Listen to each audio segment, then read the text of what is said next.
The Land That Time Forgot. By Edgar Rice Burroughs. Chapter 1. It must have been a little after 3 o'clock in the afternoon that it happened, the afternoon of June 3, 1916. It seems incredible that all that I have passed through, all those weird and terrifying experiences, should have been encompassed within so short a span as 3 brief months. Rather might I have experienced a cosmic cycle, with all its changes and evolutions for that which I have seen with my own eyes in this brief interval of time, things that no other mortal eye had seen before, glimpses of a world past, a world dead. A world so long dead that even in the lowest Cambrian stratum no trace of it remains. Fused with the melting inner crust, it has passed forever beyond the ken of man other than in that lost pocket of the earth whither fate has borne me and where my doom is sealed. I am here and here must remain. After reading this far, my interest, which already had been stimulated by the finding of the manuscript, was approaching the boiling point. I had come to Greenland for the summer, on the advice of my physician, and was slowly being bored to extinction, as I had thoughtlessly neglected to bring sufficient reading matter.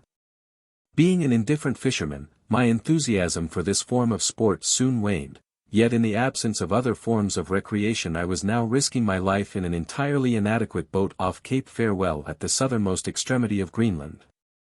Greenland. As a descriptive appellation, it is a sorry joke, but my story has nothing to do with Greenland, nothing to do with me, so I shall get through with the one and the other as rapidly as possible. The inadequate boat finally arrived at a precarious landing, the natives, waist deep in the surf, assisting. I was carried ashore, and while the evening meal was being prepared, I wandered to and fro along the rocky, shattered shore. Bits of surf-harried beach clove the worn granite, or whatever the rocks of Cape Farewell may be composed of, and as I followed the ebbing tide down one of these soft stretches, I saw the thing. Were one to bump into a Bengal tiger in the ravine behind the Bimini Baths, one could be no more surprised than was I to see a perfectly good quart thermos bottle turning and twisting in the surf of Cape Farewell at the southern extremity of Greenland. I rescued it, but I was soaked above the knees doing it, and then I sat down in the sand and opened it, and in the long twilight read the manuscript, neatly written and tightly folded, which was its contents. You have read the opening paragraph, and if you are an imaginative idiot like myself, you will want to read the rest of it, so I shall give it to you here, omitting quotation marks, which are difficult of remembrance. In 2 minutes you will forget me. My home is in Santa Monica. I am, or was, junior member of my father's firm. We are shipbuilders. Of recent years we have specialized on submarines, which we have built for Germany, England, France and the United States. I know a sub as a mother knows her baby's face, and have commanded a score of them on their trial runs. Yet my inclinations were all toward aviation. I graduated under Curtis, and after a long siege with my father obtained his permission to try for the Lafayette Escadrille. As a stepping stone I obtained an appointment in the American Ambulance Service and was on my way to France when 3 shrill whistles altered, in as many seconds, my entire scheme of life. I was sitting on deck with some of the fellows who were going into the American Ambulance Service with me, my Airedale, Crown Prince Nobler, asleep at my feet, when the first blast of the whistle shattered the peace and security of the ship. Ever since entering the U-boat zone we had been on the lookout for periscopes, and children that we were, bemoaning the unkind fate that was to see us safely into France on the morrow without a glimpse of the dread marauders. We were young. We craved thrills, and God knows we got them that day, yet by comparison with that through which I have since passed they were as tame as a Punch and Judy show. I shall never forget the ashy faces of the passengers as they stampeded for their life belts, though there was no panic. Nobbs rose with a low growl. I rose, also, and over the ship's side, I saw not 200 yards distant the periscope of a submarine, while racing toward the liner the wake of a torpedo was distinctly visible. We were aboard an American ship, which, of course, was not armed. We were entirely defenseless, yet without warning, we were being torpedoed. I stood rigid, spellbound, watching the white wake of the torpedo. It struck us on the starboard side almost amidships. The vessel rocked as though the sea beneath it had been uptorn by a mighty volcano. We were thrown to the decks, bruised and stunned, and then above the ship, carrying with it fragments of steel and wood and dismembered human bodies, rose a column of water hundreds of feet into the air. The silence which followed the detonation of the exploding torpedo was almost equally horrifying. It lasted for perhaps 2 seconds, to be followed by the screams and moans of the wounded, the cursing of the men and the hoarse commands of the ship's officers. They were splendid, they and their crew. Never before had I been so proud of my nationality as I was that moment. In all the chaos which followed the torpedoing of the liner, no officer or member of the crew lost his head or showed in the slightest any degree of panic or fear. While we were attempting to lower boats, the submarine emerged and trained guns on us. The officer in command ordered us to lower our flag, but this the captain of the liner refused to do. The ship was listing frightfully to starboard, rendering the port boats useless, while half the starboard boats had been demolished by the explosion. Even while the passengers were crowding the starboard rail and scrambling into the few boats left to us, the submarine commenced shelling the ship. I saw one shell burst in a group of women and children, and then I turned my head and covered my eyes. When I looked again, to horror was added chagrin, for with the emerging of the U-boat I had recognized her as a product of our own shipyard. I knew her to a rivet. I had superintended her construction. I had sat in that very conning tower and directed the efforts of the sweating crew below when first her prow clove the sunny summer waters of the Pacific. And now this creature of my brain and hand had turned Frankenstein, bent upon pursuing me to my death. A second shell exploded upon the deck. One of the lifeboats, frightfully overcrowded, swung at a dangerous angle from its davits. A fragment of the shell shattered the bow tackle, and I saw the women and children and the men vomited into the sea beneath, while the boat dangled stern up for a moment from its single davit. And at last with increasing momentum dived into the midst of the struggling victims screaming upon the face of the waters. Now I saw men spring to the rail and leap into the ocean.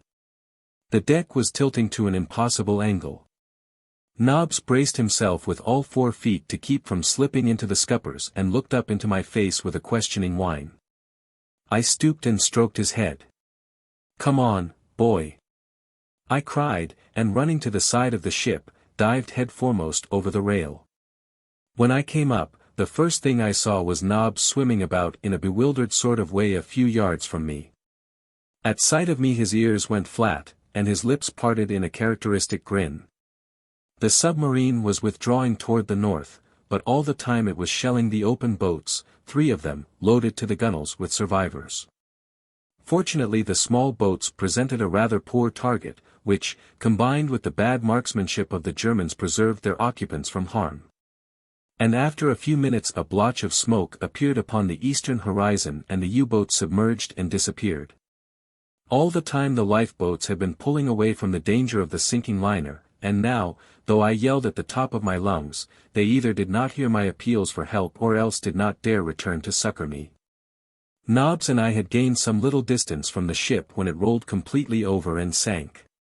We were caught in the suction only enough to be drawn backward a few yards, neither of us being carried beneath the surface.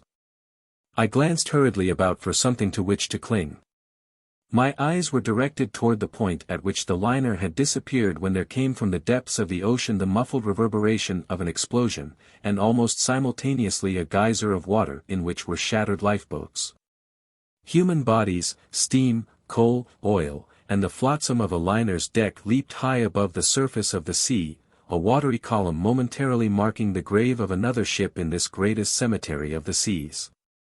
When the turbulent waters had somewhat subsided and the sea had ceased to spew up wreckage, I ventured to swim back in search of something substantial enough to support my weight and that of Nobbs as well.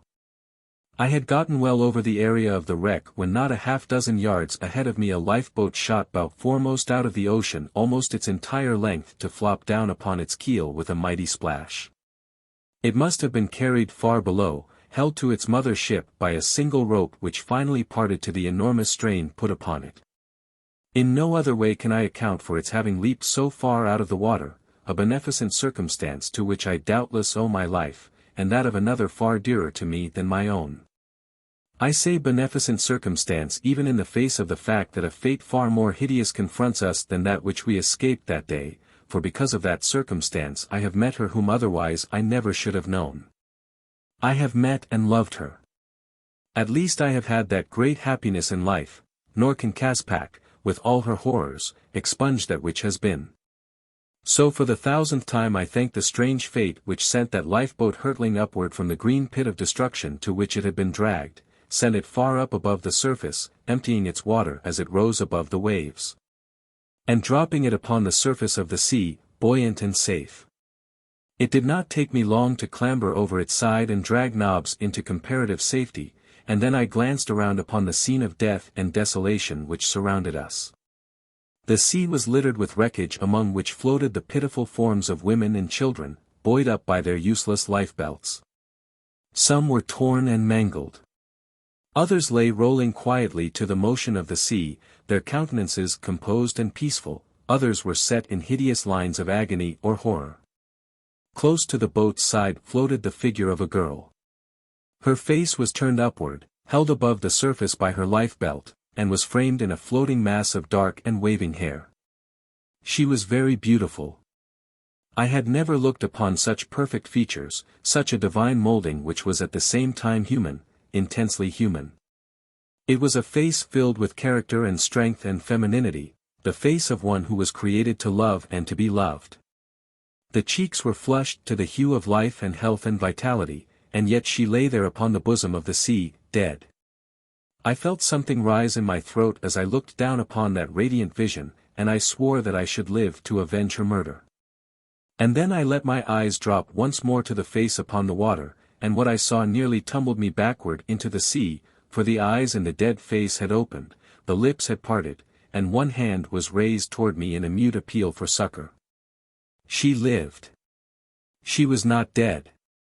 I leaned over the boat's side and drew her quickly into the comparative safety which God had given me.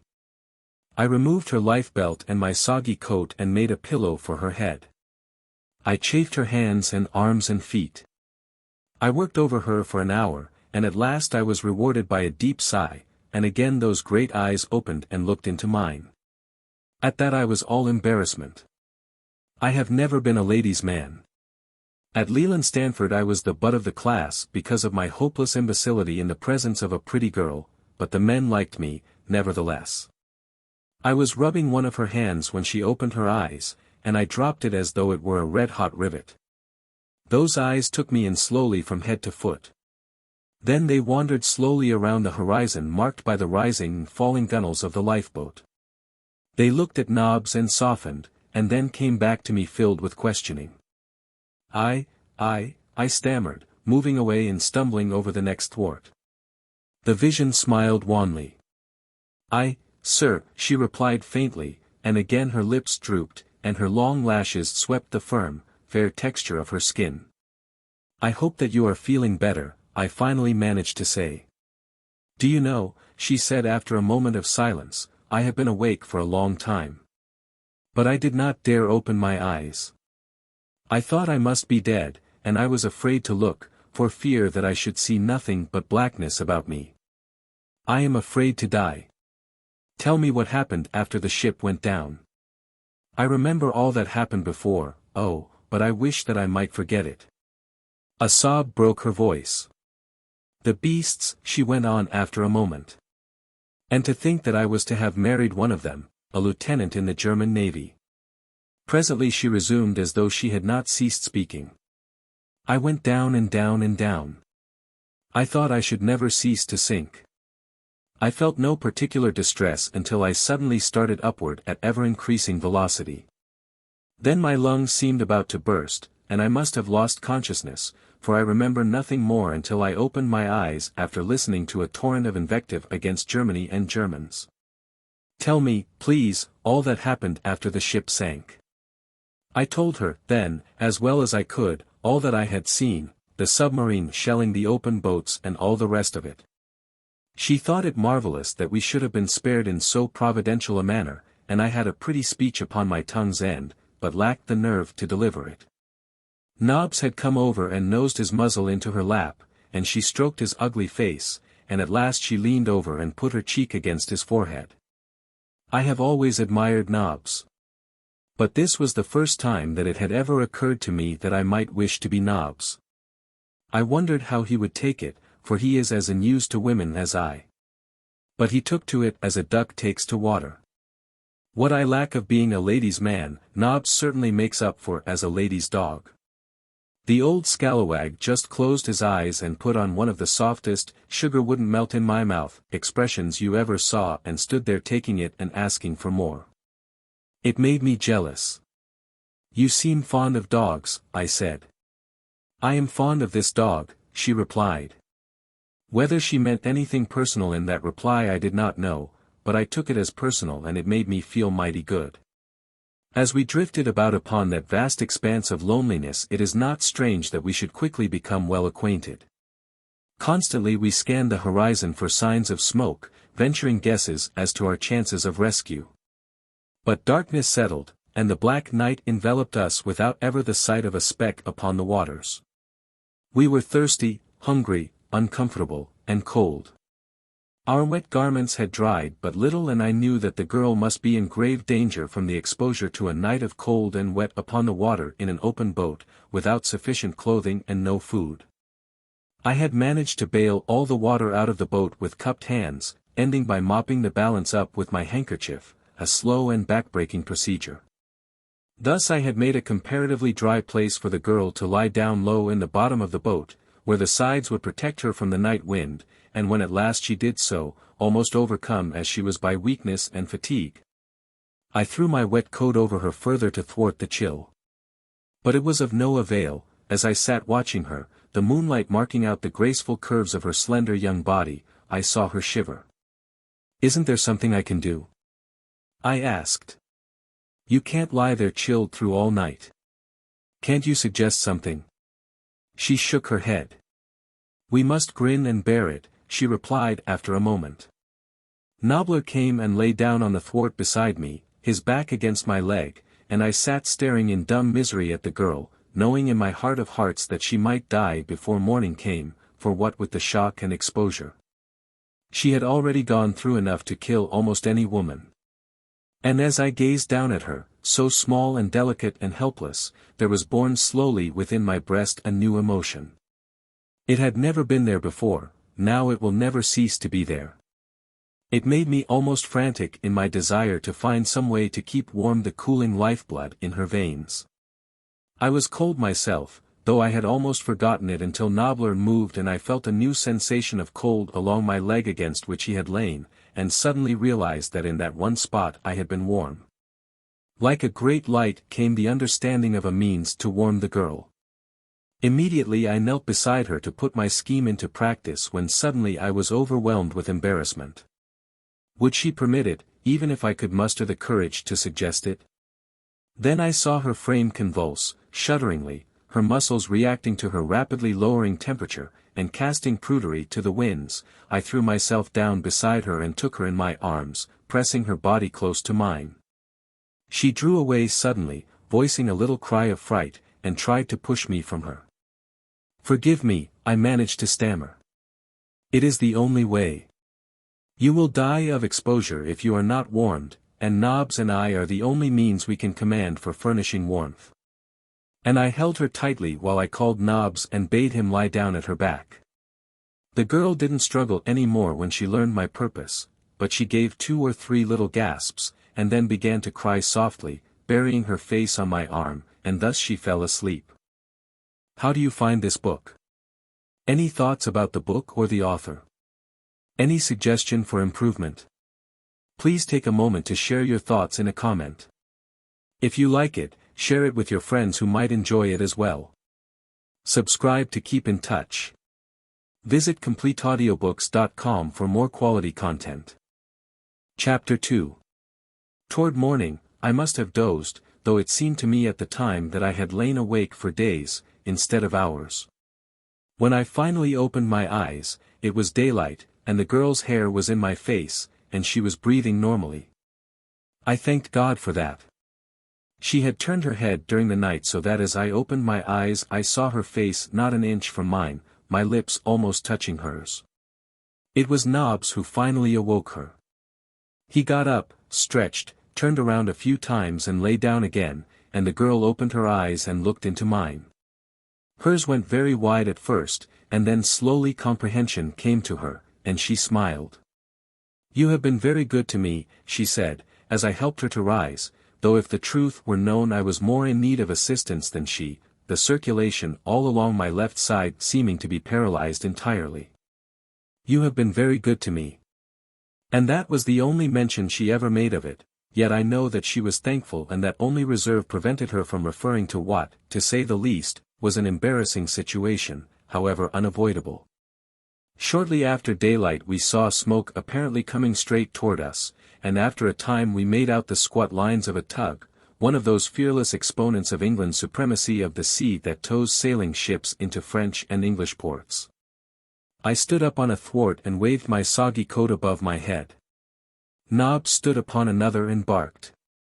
The girl sat at my feet straining her eyes toward the deck of the oncoming boat. "They see us," she said at last. "There is a man answering your signal." She was right. A lump came into my throat, for her sake rather than for mine. She was saved, and none too soon.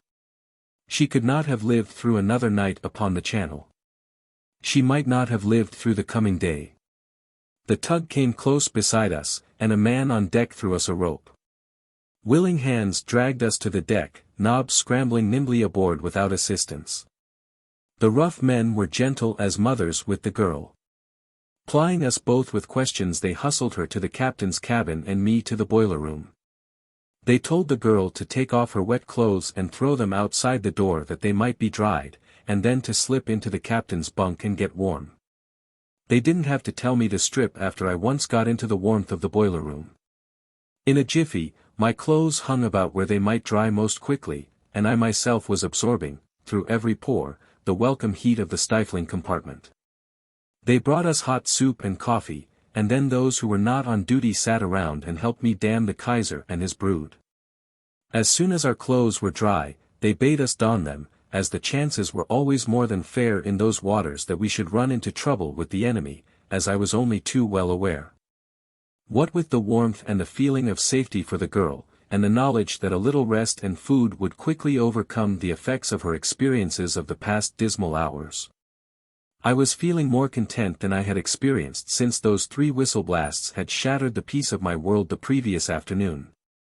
But peace upon the Channel has been but a transitory thing since August, 1914. It proved itself such that morning, for I had scarce gotten into my dry clothes and taken the girl's apparel to the captain's cabin when an order was shouted down into the engine room for full speed ahead. And an instant later I heard the dull boom of a gun. In a moment I was up on deck to see an enemy submarine about 200 yards off our port bow.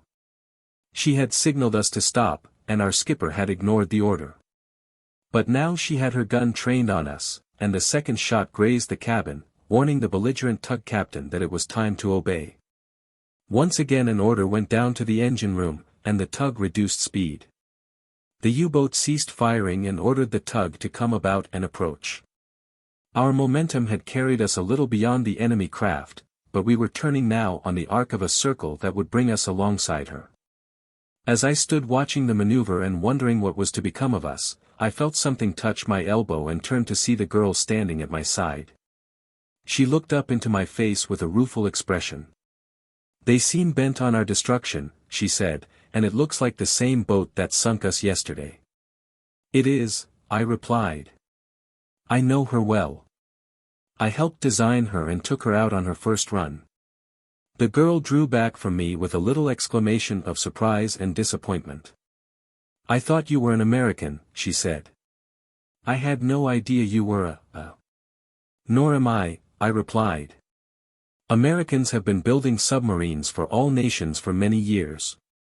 I wish, though, that we had gone bankrupt, my father and I, before ever we turned out that Frankenstein of a thing." We were approaching the U-boat at half speed now, and I could almost distinguish the features of the men upon her deck. A sailor stepped to my side and slipped something hard and cold into my hand. I did not have to look at it to know that it was a heavy pistol. "Take her and use," was all he said.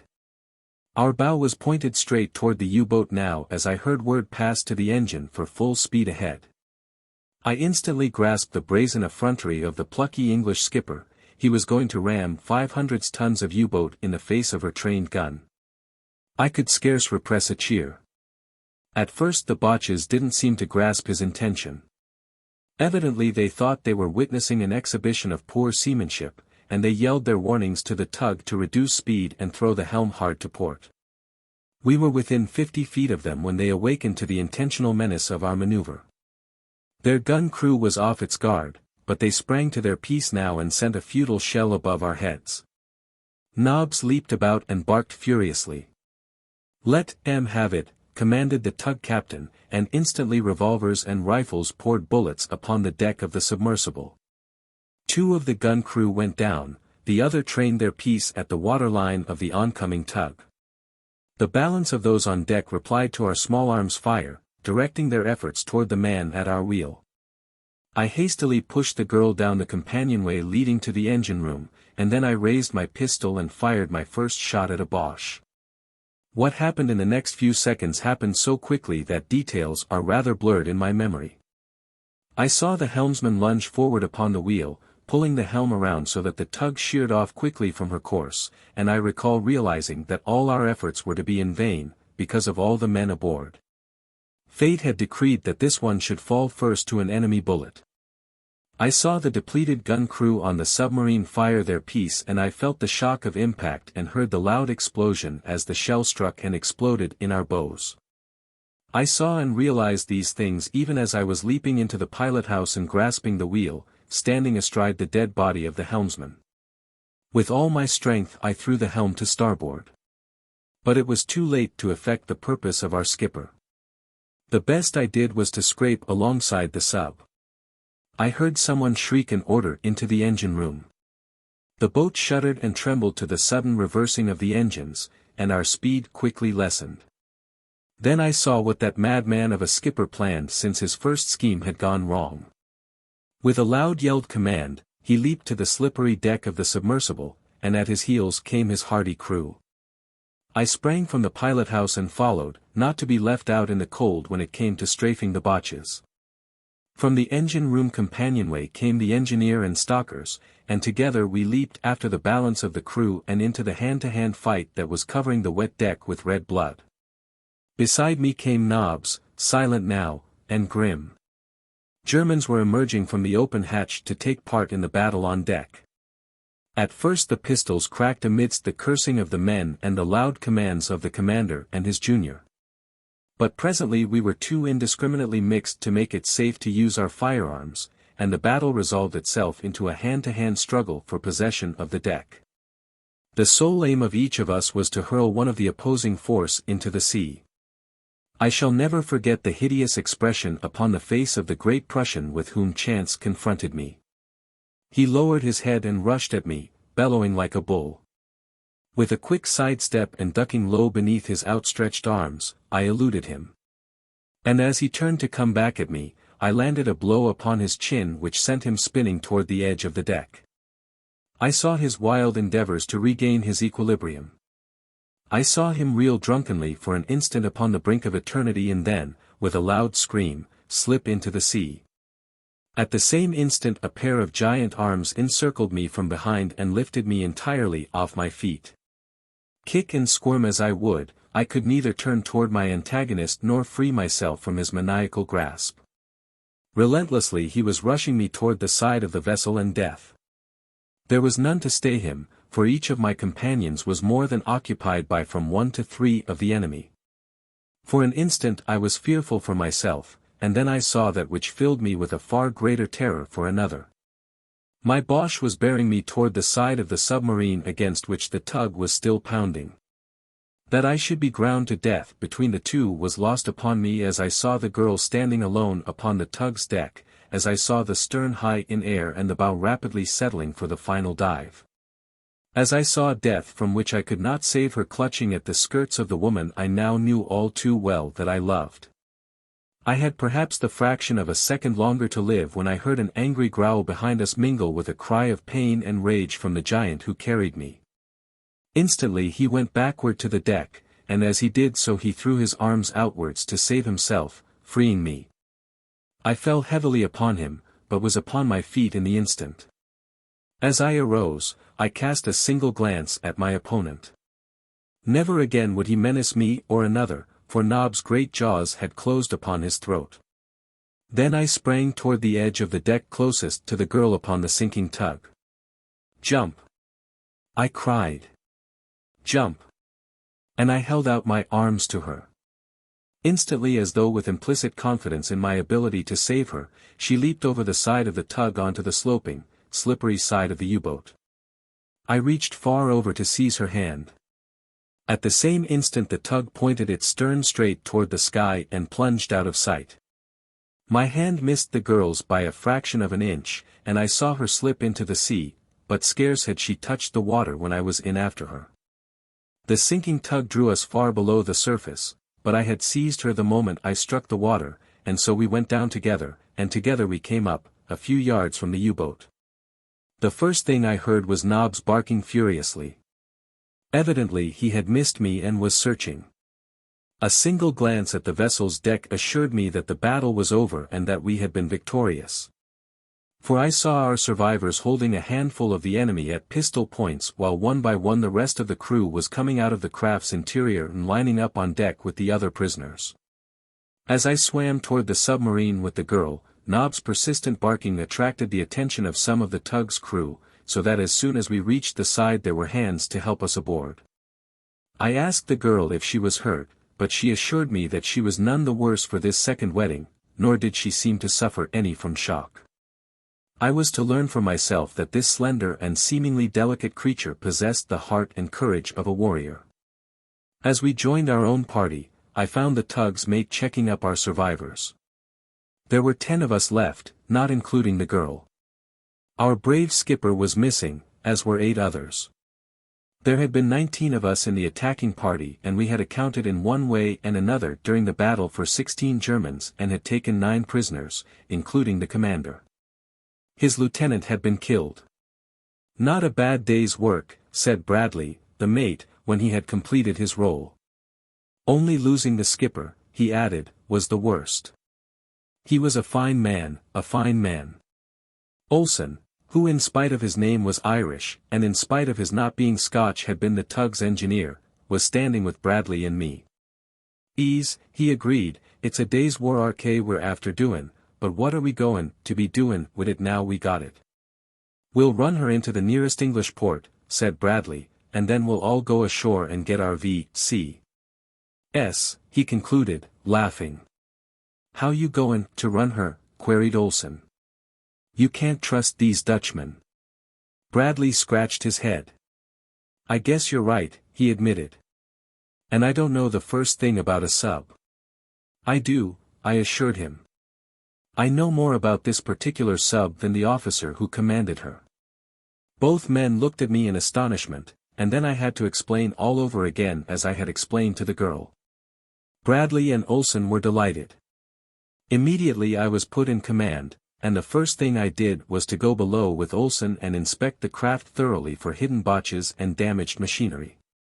There were no Germans below, and everything was intact and in ship-shape working order. I then ordered all hands below except one man who was to act as lookout. Questioning the Germans, I found that all except the commander were willing to resume their posts and aid in bringing the vessel into an English port. I believe that they were relieved at the prospect of being detained at a comfortable English prison camp for the duration of the war after the perils and privations through which they had passed. The officer, however, assured me that he would never be a party to the capture of his vessel. There was, therefore, nothing to do but put the man in irons. As we were preparing to put this decision into force, the girl descended from the deck.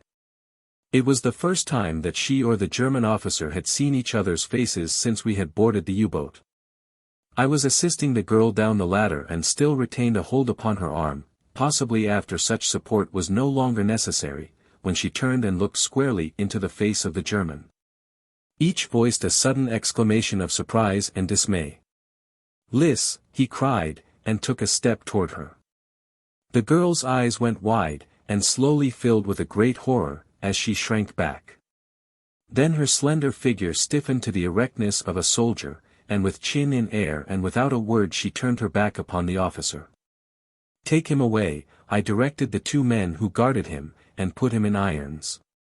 When he had gone, the girl raised her eyes to mine. "He is the German of whom I spoke," she said.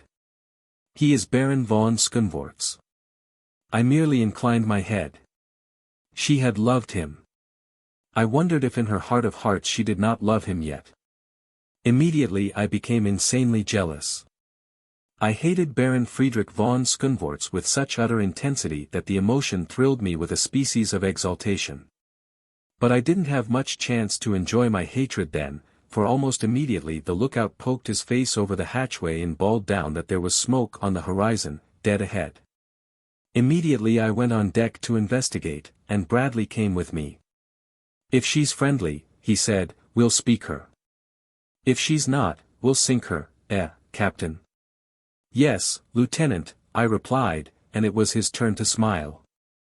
We hoisted the Union Jack and remained on deck, asking Bradley to go below and assign to each member of the crew his duty, placing 1 Englishman with a pistol beside each German.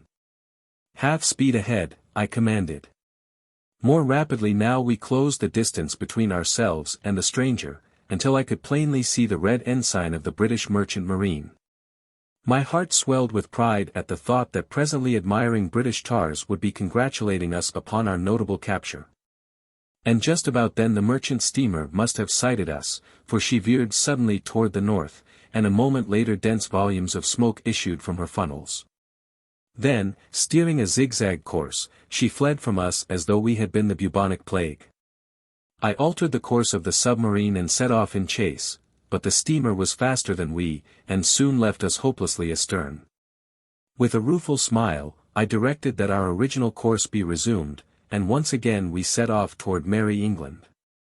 That was 3 months ago, and we haven't arrived yet, nor is there any likelihood that we ever shall.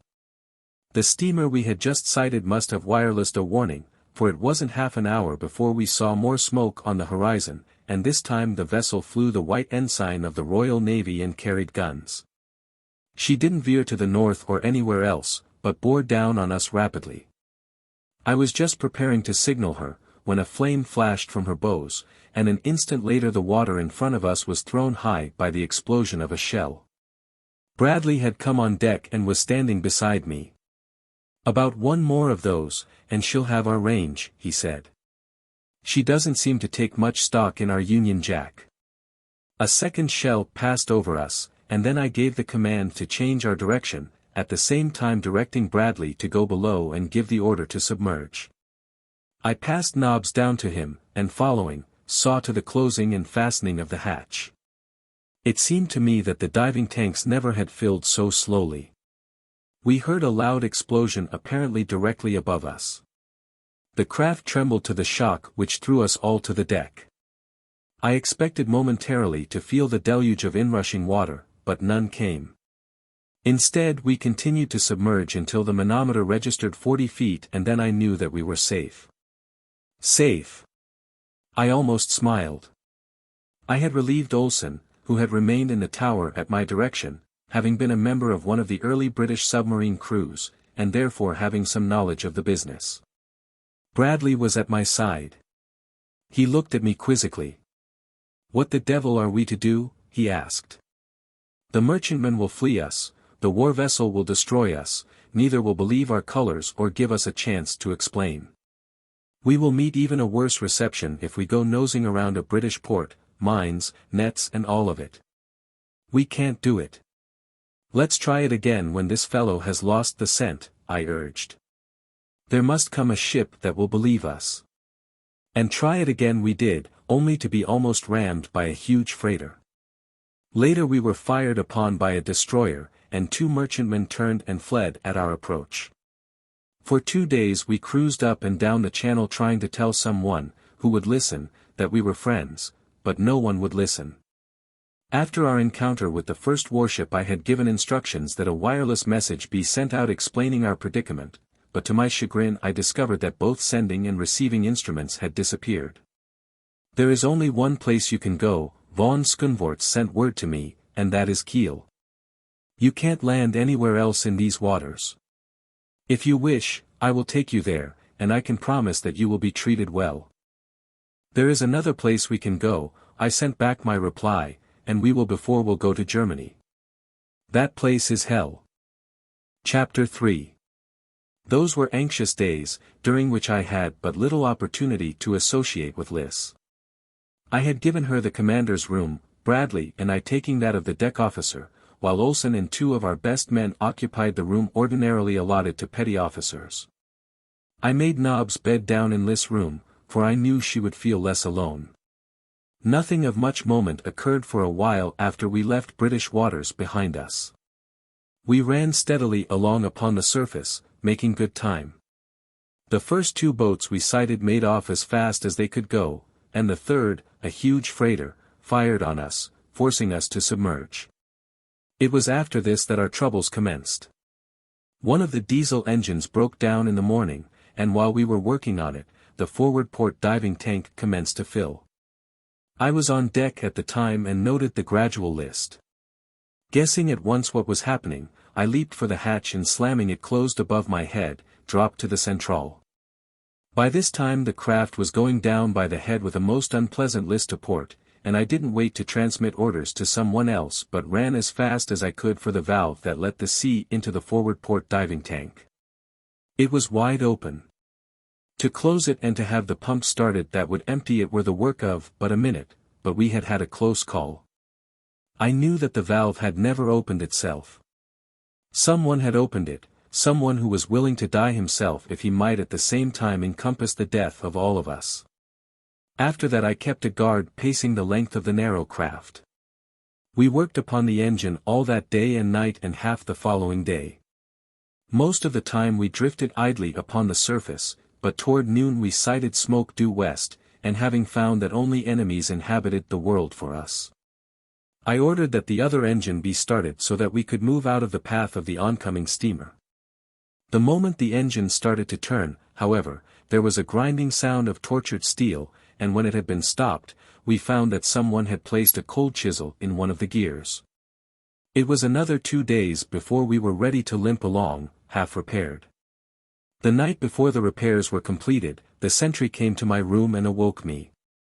He was rather an intelligent fellow of the English middle class, in whom I had much confidence. "Well, Wilson," I asked. "What's the matter now?" He raised his finger to his lips and came closer to me. "I think I've found out who's doin' the mischief," he whispered, and nodded his head toward the girl's room. "I seen her sneak in from the crew's room just now," he went on. "She'd been in gas sin with the Boche commander. Benson seen her in there last night, too, but he never said nothin' till I goes on watch tonight. Benson's sorter slow in the head, and he never puts 2 and 2 together till someone else has made 4 out of it. If the man had come in and struck me suddenly in the face, I could have been no more surprised. Say nothing of this to anyone," I ordered. "Keep your eyes and ears open and report every suspicious thing you see or hear." The man saluted and left me, but for an hour or more I tossed, restless, upon my hard bunk in an agony of jealousy and fear. Finally I fell into a troubled sleep. It was daylight when I awoke. We were steaming along slowly upon the surface, my orders having been to proceed at half speed until we could take an observation and determine our position. The sky had been overcast all the previous day and all night. But as I stepped into the central that morning I was delighted to see that the sun was again shining. The spirits of the men seemed improved, everything seemed propitious. I forgot at once the cruel misgivings of the past night as I set to work to take my observations. What a blow awaited me! The sextant and chronometer had both been broken beyond repair, and they had been broken just this very night. They had been broken upon the night that Liz had been seen talking with von Skundvorts. I think that it was this last thought which hurt me the worst. I could look the other disaster in the face with equanimity. But the bald fact that Liz might be a traitor appalled me. I called Bradley and Olsen on deck and told them what had happened, but for the life of me I couldn't bring myself to repeat what Wilson had reported to me the previous night. In fact, as I had given the matter thought, it seemed incredible that the girl could have passed through my room, in which Bradley and I slept, and then carried on a conversation in the crew's room, in which von Skunvorts was kept, without having been seen by more than a single man. Bradley shook his head. "I can't make it out," he said. "One of those botches must be pretty clever to come it over us all like this, but they haven't harmed us as much as they think. There are still the extra instruments."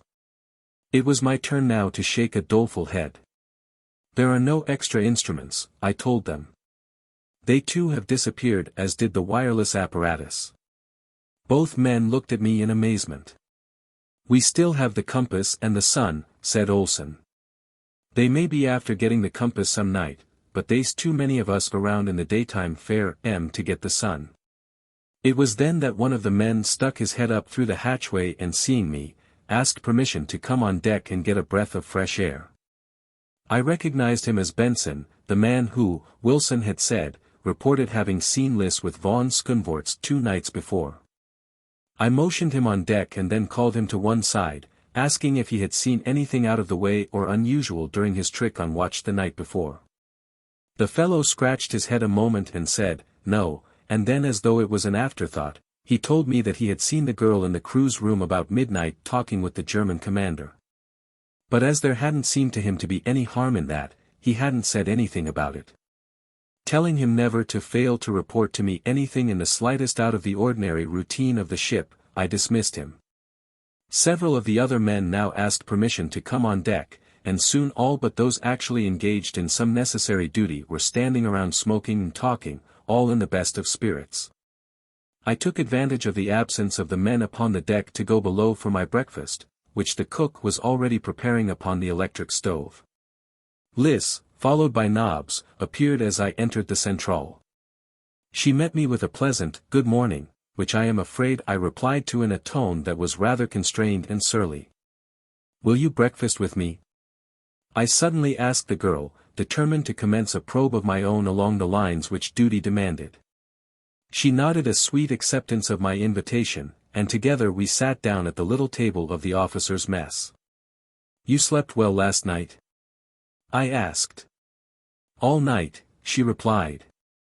"I am a splendid sleeper." Her manner was so straightforward and honest that I could not bring myself to believe in her duplicity. Yet, thinking to surprise her into a betrayal of her guilt, I blurted out, "The chronometer and sextant were both destroyed last night. There is a traitor among us." But she never turned a hair by way of evidencing guilty knowledge of the catastrophe. "Who could it have been?" she cried. "The Germans would be crazy to do it, for their lives are as much at stake as ours. Men are often glad to die for an ideal of patriotism, perhaps," I replied, "and a willingness to martyr themselves includes a willingness to sacrifice others, even those who love them. Women are much the same, except that they will go even further than most men, they will sacrifice everything, even honor, for love." I watched her face carefully as I spoke, and I thought that I detected a very faint flush mounting her cheek. Seeing an opening and an advantage, I sought to follow it up. "Take von Skunvorts, for instance," I continued. "He would doubtless be glad to die and take us all with him, could he prevent in no other way the falling of his vessel into enemy hands. He would sacrifice anyone, even you. And if you still love him, you might be his ready tool. Do you understand me?"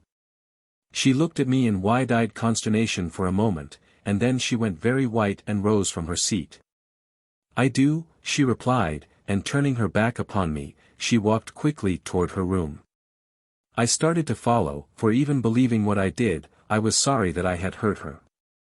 I reached the door to the crew's room just behind her and in time to see von Skunvorts lean forward and whisper something to her as she passed, but she must have guessed that she might be watched, for she passed on. That afternoon it clouded over, the wind mounted to a gale, and the sea rose until the craft was wallowing and rolling frightfully. Nearly everyone aboard was sick, the air became foul and oppressive. For 24 hours I did not leave my post in the conning tower, as both Olsen and Bradley were sick. Finally I found that I must get a little rest, and so I looked about for someone to relieve me. Benson volunteered. He had not been sick, and assured me that he was a former RN man and had been detailed for submarine duty for over 2 years. I was glad that it was he, for I had considerable confidence in his loyalty, and so it was with a feeling of security that I went below and lay down. I slept 12 hours straight, and when I awoke and discovered what I had done, I lost no time in getting to the conning tower. There sat Benson as wide awake as could be, and the compass showed that we were heading straight into the west. The storm was still raging, nor did it abate its fury until the 4th day. We were all pretty well done up and looked forward to the time when we could go on deck and fill our lungs with fresh air. During the whole 4 days I had not seen the girl, as she evidently kept closely to her room, and during this time no untoward incident had occurred aboard the boat, a fact which seemed to strengthen the web of circumstantial evidence about her. For 6 more days after the storm lessened we still had fairly rough weather, nor did the sun once show himself during all that time. For the season, it was now the middle of June, the storm was unusual. But being from Southern California, I was accustomed to unusual weather. In fact, I have discovered that the world over, unusual weather prevails at all times of the year. We kept steadily to our westward course, and as the U-33 was one of the fastest submersibles we had ever turned out, I knew that we must be pretty close to the North American coast. What puzzled me most was the fact that for 6 days we had not sighted a single ship. It seemed remarkable that we could cross the Atlantic almost to the coast of the American continent without glimpsing smoke or sail, and at last I came to the conclusion that we were way off our course. But whether to the north or to the south of it I could not determine. On the 7th day the sea lay comparatively calm at early dawn. There was a slight haze upon the ocean which had cut off our view of the stars. But conditions all pointed toward a clear morrow, and I was on deck anxiously awaiting the rising of the sun. My eyes were glued upon the impenetrable mist astern, for there in the east I should see the first glow of the rising sun that would assure me we were still upon the right course. Gradually the heavens lightened. But astern I could see no intenser glow that would indicate the rising sun behind the mist. Bradley was standing at my side. Presently he touched my arm. "Look, Captain," he said, and pointed south. I looked and gasped, for there directly to port I saw outlined through the haze the red top of the rising sun. Hurrying to the tower, I looked at the compass. It showed that we were holding steadily upon our westward course. Either the sun was rising in the south, or the compass had been tampered with. The conclusion was obvious. I went back to Bradley and told him what I had discovered. "And," I concluded, "we can't make another 500 knots without oil. Our provisions are running low and so is our water. God only knows how far south we have run." "There is nothing to do," he replied, "other than to alter our course once more toward the west. We must raise land soon or we shall all be lost." I told him to do so, and then I set to work improvising a crude sextant with which we finally took our bearings in a rough and most unsatisfactory manner, for when the work was done, we did not know how far from the truth the result might be. It showed us to be about 20 degrees north and 30 degrees west, nearly 2,500 miles off our course. In short, if our reading was anywhere near correct, we must have been traveling due south for 6 days. Bradley now relieved Benson, for we had arranged our shifts so that the latter and Olson now divided the nights, while Bradley and I alternated with one another during the days. I questioned both Olson and Benson closely in the matter of the compass, but each stoutly maintained that no one had tampered with it during his tour of duty. Benson gave me a knowing smile, as much as to say, "Well, you and I know who did this." Yet I could not believe that it was the girl.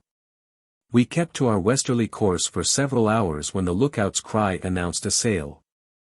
I ordered the U-33's course altered, and we bore down upon the stranger, for I had come to a decision which was the result of necessity.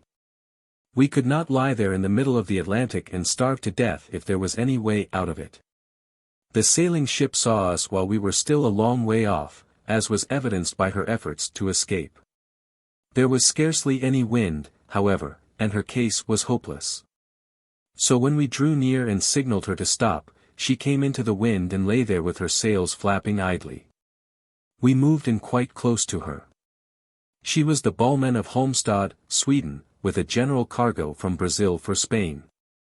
I explained our circumstances to her skipper and asked for food, water and oil, but when he found that we were not German, he became very angry and abusive and started to draw away from us, but I was in no mood for any such business. Turning toward Bradley, who was in the conning tower, I snapped out, "Gun service on deck." To the diving stations. We had no opportunity for drill. But every man had been posted as to his duties, and the German members of the crew understood that it was obedience or death for them, as each was accompanied by a man with a pistol. Most of them, though, were only too glad to obey me. Bradley passed the order down into the ship, and a moment later the gun crew clambered up the narrow ladder and at my direction trained their piece upon the slow-moving Swede. "Fire a shot across her bow," I instructed the gun captain. Accept it from me, it didn't take that Swede long to see the error of his way and get the red and white pennant signifying, "I understand," to the masthead. Once again the sails flapped idly, and then I ordered him to lower a boat and come after me. With Olsen and a couple of the Englishmen I boarded the ship, and from her cargo selected what we needed: oil, provisions and water. I gave the master of the Ballmen a receipt for what we took, together with an affidavit signed by Bradley, Olsen, and myself, stating briefly how we had come into possession of the U-33 and the urgency of our need for what we took. We addressed both to any British agent with the request that the owners of the Ballmen be reimbursed, but whether or not they were, I do not know. 1. With water, food, and oil aboard, we felt that we had obtained a new lease of life. Now, too, we knew definitely where we were, and I determined to make for Georgetown, British Guiana, but I was destined to again suffer bitter disappointment. 6 of us of the loyal crew had come on deck either to serve the gun or board the Swede during our set-to with her, and now, one by one, we descended the ladder into the centrale. I was the last to come, and when I reached the bottom, I found myself looking into the muzzle of a pistol in the hands of Baron Friedrich von Skundvorts. I saw all my men lined up at one side with the remaining 8 Germans standing guard over them. I couldn't imagine how it had happened, but it had. Later I learned that they had first overpowered Benson, who was asleep in his bunk, and taken his pistol from him, and then had found it an easy matter to disarm the cook and the remaining 2 Englishmen below. After that it had been comparatively simple to stand at the foot of the ladder and arrest each individual as he descended. The first thing von Skundvorts did was to send for me and announce that as a pirate I was to be shot early the next morning. Then he explained that the U-33 would cruise in these waters for a time, sinking neutral and enemy shipping indiscriminately, and looking for one of the German raiders that was supposed to be in these parts. He didn't shoot me the next morning as he had promised, and it has never been clear to me why he postponed the execution of my sentence. Instead he kept me ironed just as he had been. Then he kicked Bradley out of my room and took it all to himself.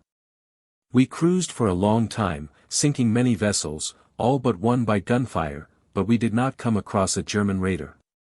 I was surprised to note that von Skundvorts often permitted Benson to take command, but I reconciled this by the fact that Benson appeared to know more of the duties of a submarine commander than did any of the stupid Germans. Once or twice Liz passed me, but for the most part she kept to her room. The first time she hesitated as though she wished to speak to me, but I did not raise my head, and finally she passed on. Then one day came the word that we were about to round the Horn and that von Skundvorts had taken it into his fool head to cruise up along the Pacific coast of North America and prey upon all sorts and conditions of merchantmen. "I'll put the fear of God and the Kaiser into them," he said. The very first day we entered the South Pacific we had an adventure. It turned out to be quite the most exciting adventure I had ever encountered. It fell about this way. About 8 bells of the forenoon watch I heard a hail from the deck, and presently the footsteps of the entire ship's company, from the amount of noise I heard at the ladder. Someone yelled back to those who had not yet reached the level of the deck, "It's the raider, the German raider Geyer." I saw that we had reached the end of our rope. Below all was quiet, not a man remained. A door opened at the end of the narrow hull, and presently Nobbs came trotting up to me. He licked my face and rolled over on his back, reaching for me with his big, awkward paws. Then other footsteps sounded, approaching me. I knew whose they were, and I looked straight down at the flooring. The girl was coming almost at a run. She was at my side immediately. "Here," she cried. "Quick!" And she slipped something into my hand. It was a key, the key to my irons.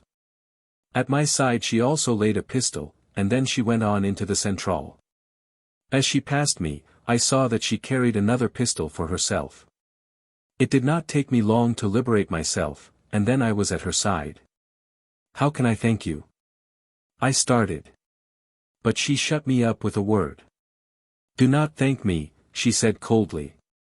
"I do not care to hear your thanks or any other expression from you. Do not stand there looking at me. I have given you a chance to do something, now do it." The last was a peremptory command that made me jump. Glancing up, I saw that the tower was empty, and I lost no time in clambering up, looking about me.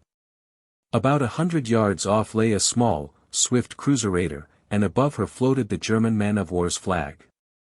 A boat had just been lowered, and I could see it moving toward us filled with officers and men. The cruiser lay dead ahead. I thought, what a wonderful targ. I stopped even thinking, so surprised and shocked was I by the boldness of my imagery. The girl was just below me.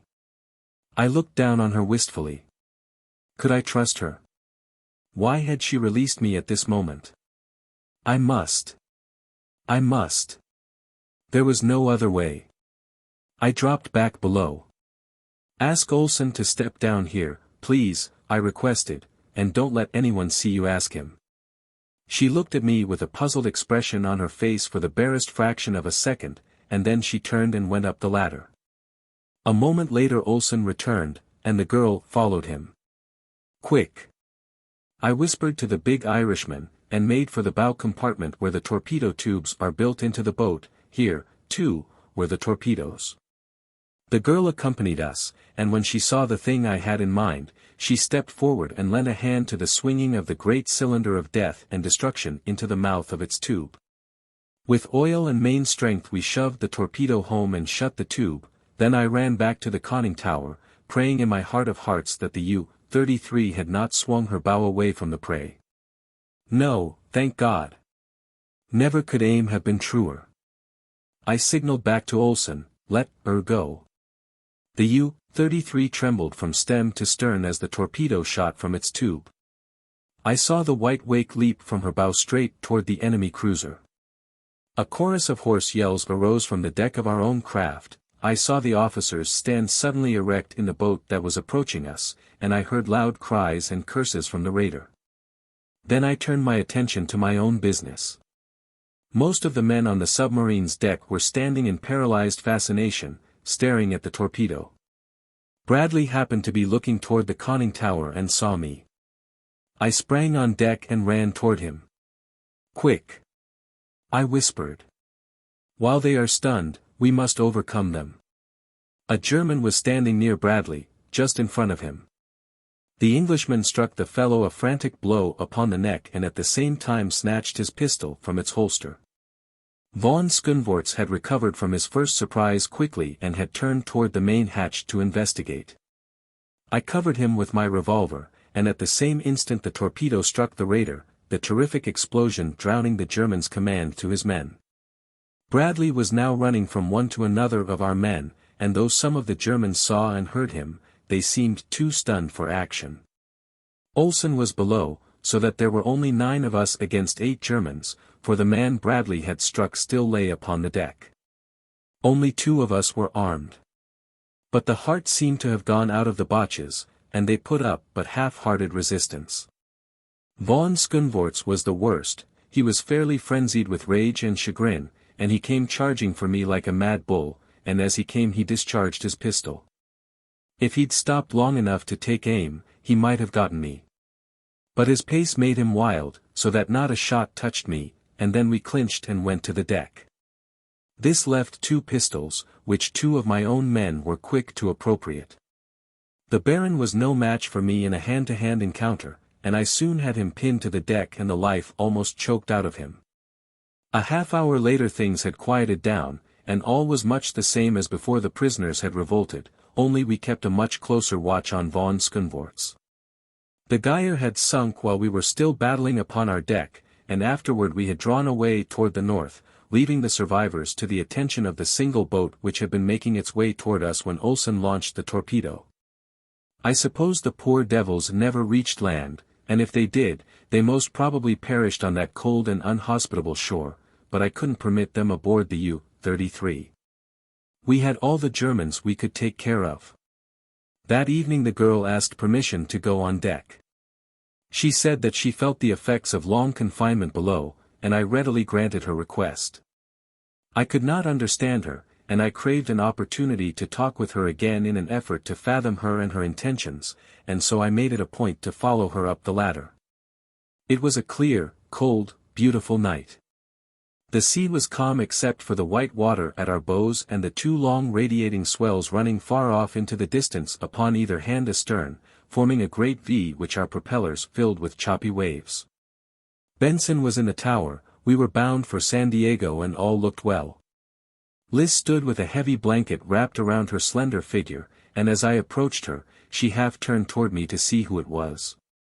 When she recognized me, she immediately turned away.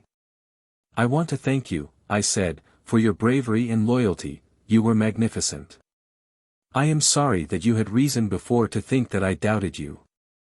"You did doubt me," she replied in a level voice. "You practically accused me of aiding Baron von Skunvorts. I can never forgive you."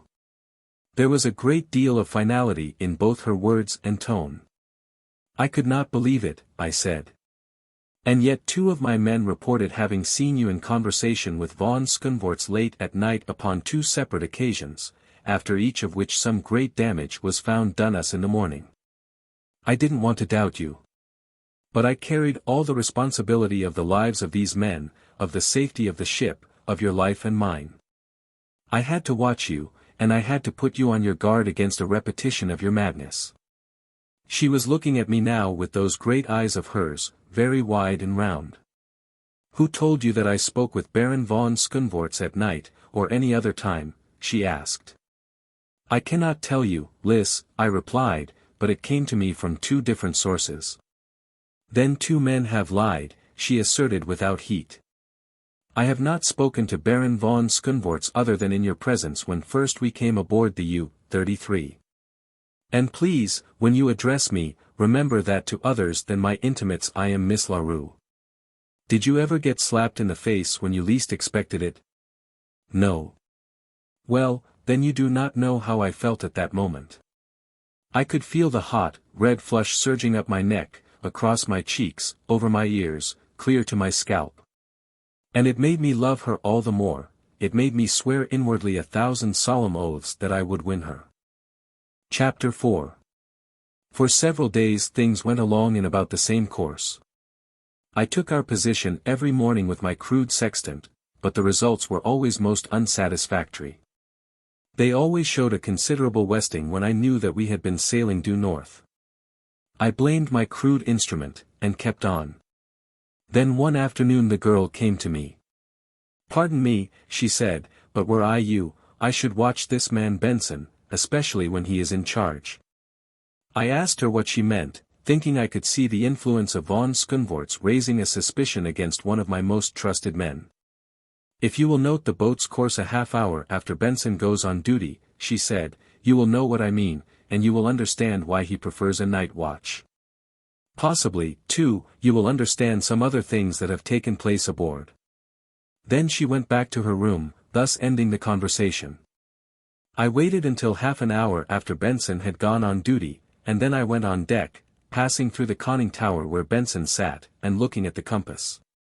It showed that our course was north by west, that is, 1 point west of north, which was, for our assumed position, about right.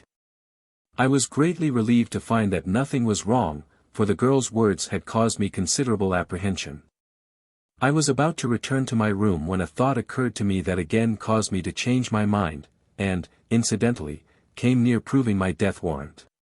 When I had left the conning tower little more than a half-hour since, the sea had been breaking over the port bow. And it seemed to me quite improbable that in so short a time an equally heavy sea could be deluging us from the opposite side of the ship.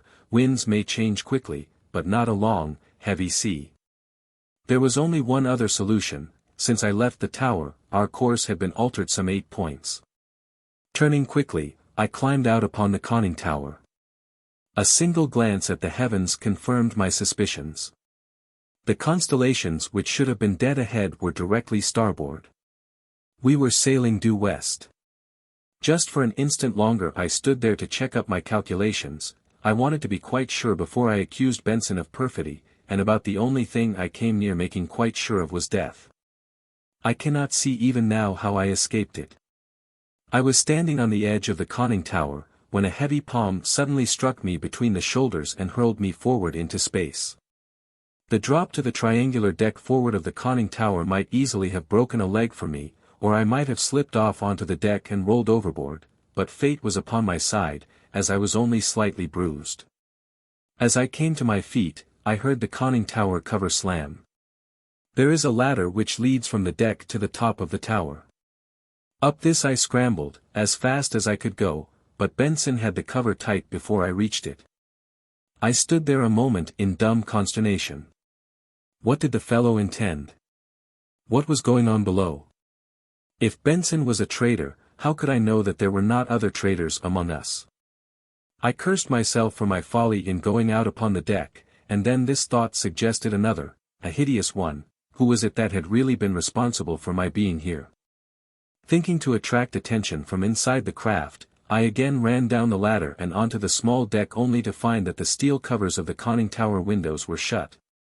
And then I leaned with my back against the tower and cursed myself for a gullible idiot. I glanced at the bow. The sea seemed to be getting heavier, for every wave now washed completely over the lower deck. I watched them for a moment, and then a sudden chill pervaded my entire being.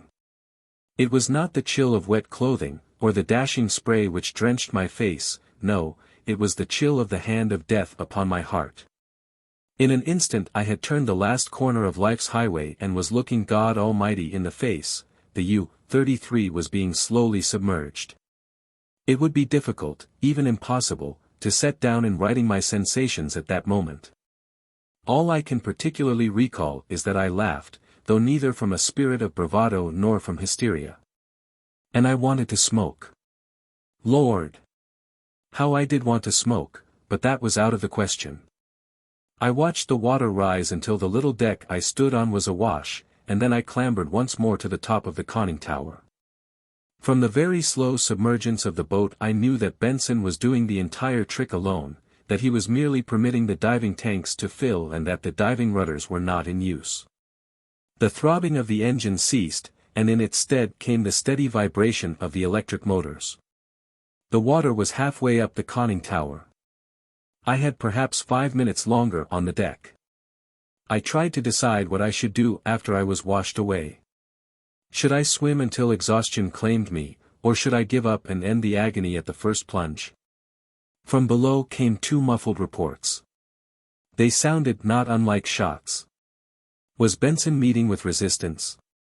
Personally it could mean little to me, for even though my men might overcome the enemy, none would know of my predicament until long after it was too late to succor me. The top of the conning tower was now awash. I clung to the wireless mast, while the great waves surged sometimes completely over me. I knew the end was near and, almost involuntarily, I did that which I had not done since childhood, I prayed. After that I felt better. I clung and waited, but the water rose no higher. Instead it receded. Now the top of the conning tower received only the crests of the higher waves, now the little triangular deck below became visible. What had occurred within? Did Benson believe me already gone, and was he emerging because of that belief, or had he and his forces been vanquished? The suspense was more wearing than that which I had endured while waiting for dissolution. Presently the main deck came into view, and then the conning tower opened behind me, and I turned to look into the anxious face of Bradley. An expression of relief overspread his features. "Thank God, man," was all he said as he reached forth and dragged me into the tower. I was cold and numb and rather all in. Another few minutes would have done for me, I am sure, but the warmth of the interior helped to revive me, aided and abetted by some brandy which Bradley poured down my throat, from which it nearly removed the membrane. That brandy would have revived a corpse. When I got down into the centrale, I saw the Germans lined up on one side with a couple of my men with pistols standing over them. Von Skunvorts was among them. On the floor lay Benson, moaning, and beyond him stood the girl, a revolver in one hand. I looked about, bewildered. "What has happened down here?" I asked. "Tell me." Bradley replied. "You see the result, sir," he said. It might have been a very different result but for Miss LaRue. We were all asleep. Benson had relieved the guard early in the evening, there was no one to watch him, no one but Miss LaRue. She felt the submergence of the boat and came out of her room to investigate. She was just in time to see Benson at the diving rudders. When he saw her, he raised his pistol and fired point blank at her, but he missed and she fired, and didn't miss. The two shots awakened everyone, and as our men were armed, the result was inevitable as you see it, but it would have been very different had it not been for Miss LaRue. It was she who closed the diving tank seacocks and roused Olsen and me, and had the pump started to empty them. And there I had been thinking that through her machinations I had been lured to the deck into my death. I could have gone on my knees to her and begged her forgiveness, or at least I could have, had I not been Anglo-Saxon. As it was, I could only remove my soggy cap and bow and mumble my appreciation. She made no reply, only turned and walked very rapidly toward her room. Could I have heard aright? Was it really a sob that came floating back to me through the narrow aisle of the U-33? Benson died that night. He remained defiant almost to the last, but just before he went out, he motioned to me, and I leaned over to catch the faintly whispered words. "I did it alone," he said. "I did it because I hate you, I hate all your kind. I was kicked out of your shipyard at Santa Monica. I was locked out of California. I am an I.W.W. I became a German agent, not because I love them, for I hate them too, but because I wanted to injure Americans, whom I hated more. I threw the wireless apparatus overboard. I destroyed the chronometer and the sextant. I devised a scheme for varying the compass to suit my wishes. I told Wilson that I had seen the girl talking with von Skunvorts, and I made the poor egg think he had seen her doing the same thing. I am sorry that my plans failed. I hate you." He didn't die for a half hour after that. Nor did he speak again, aloud, but just a few seconds before he went to meet his maker, his lips moved in a faint whisper, and as I leaned closer to catch his words, what do you suppose I heard? "Now, I lay me down to sleep," that was all. Benson was dead. We threw his body overboard. The wind of that night brought on some pretty rough weather with a lot of black clouds which persisted for several days. We didn't know what course we had been holding, and there was no way of finding out, as we could no longer trust the compass, not knowing what Benson had done to it. The long and the short of it was that we cruised about aimlessly until the sun came out again. I'll never forget that day or its surprises. We reckoned, or rather guessed, that we were somewhere off the coast of Peru. The wind, which had been blowing fitfully from the east, suddenly veered around into the south, and presently we felt a sudden chill. "Peru," snorted Olsen. "When were yez after smellin' icebergs off Peru?" "Icebergs. Icebergs, nothin'," exclaimed one of the Englishmen. "Why, man, they don't come north of 14 here in these waters." "Then," replied Olsen, "year east out of 14, me by." We thought he was crazy. But he wasn't, for that afternoon we sighted a great berg south of us, and we'd been running north, we thought, 4 days. I can tell you we were a discouraged lot. But we got a faint thrill of hope early the next morning when the lookout bawled down the open hatch, land. Land northwest by west. I think we were all sick for the sight of land. I know that I was. But my interest was quickly dissipated by the sudden illness of 3 of the Germans.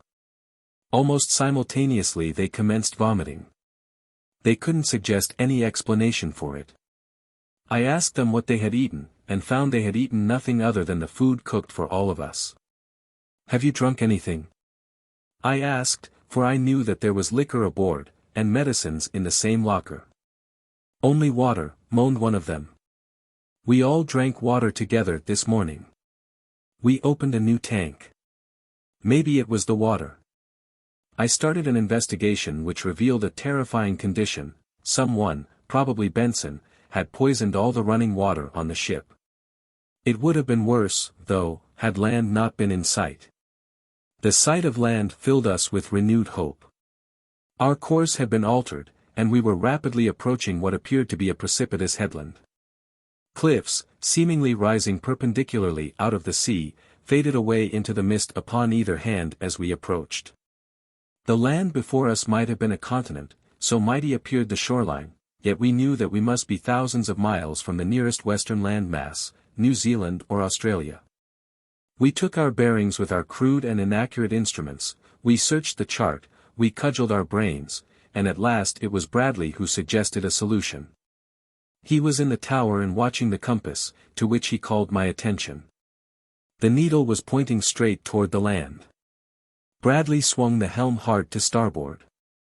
I could feel the U-33 respond, and yet the arrow still clung straight and sure toward the distant cliffs. "What do you make of it?" I asked him. "Did you ever hear of Caproni?" he asked. "An early Italian navigator?" I returned. "Yes, he followed Cook about 1721.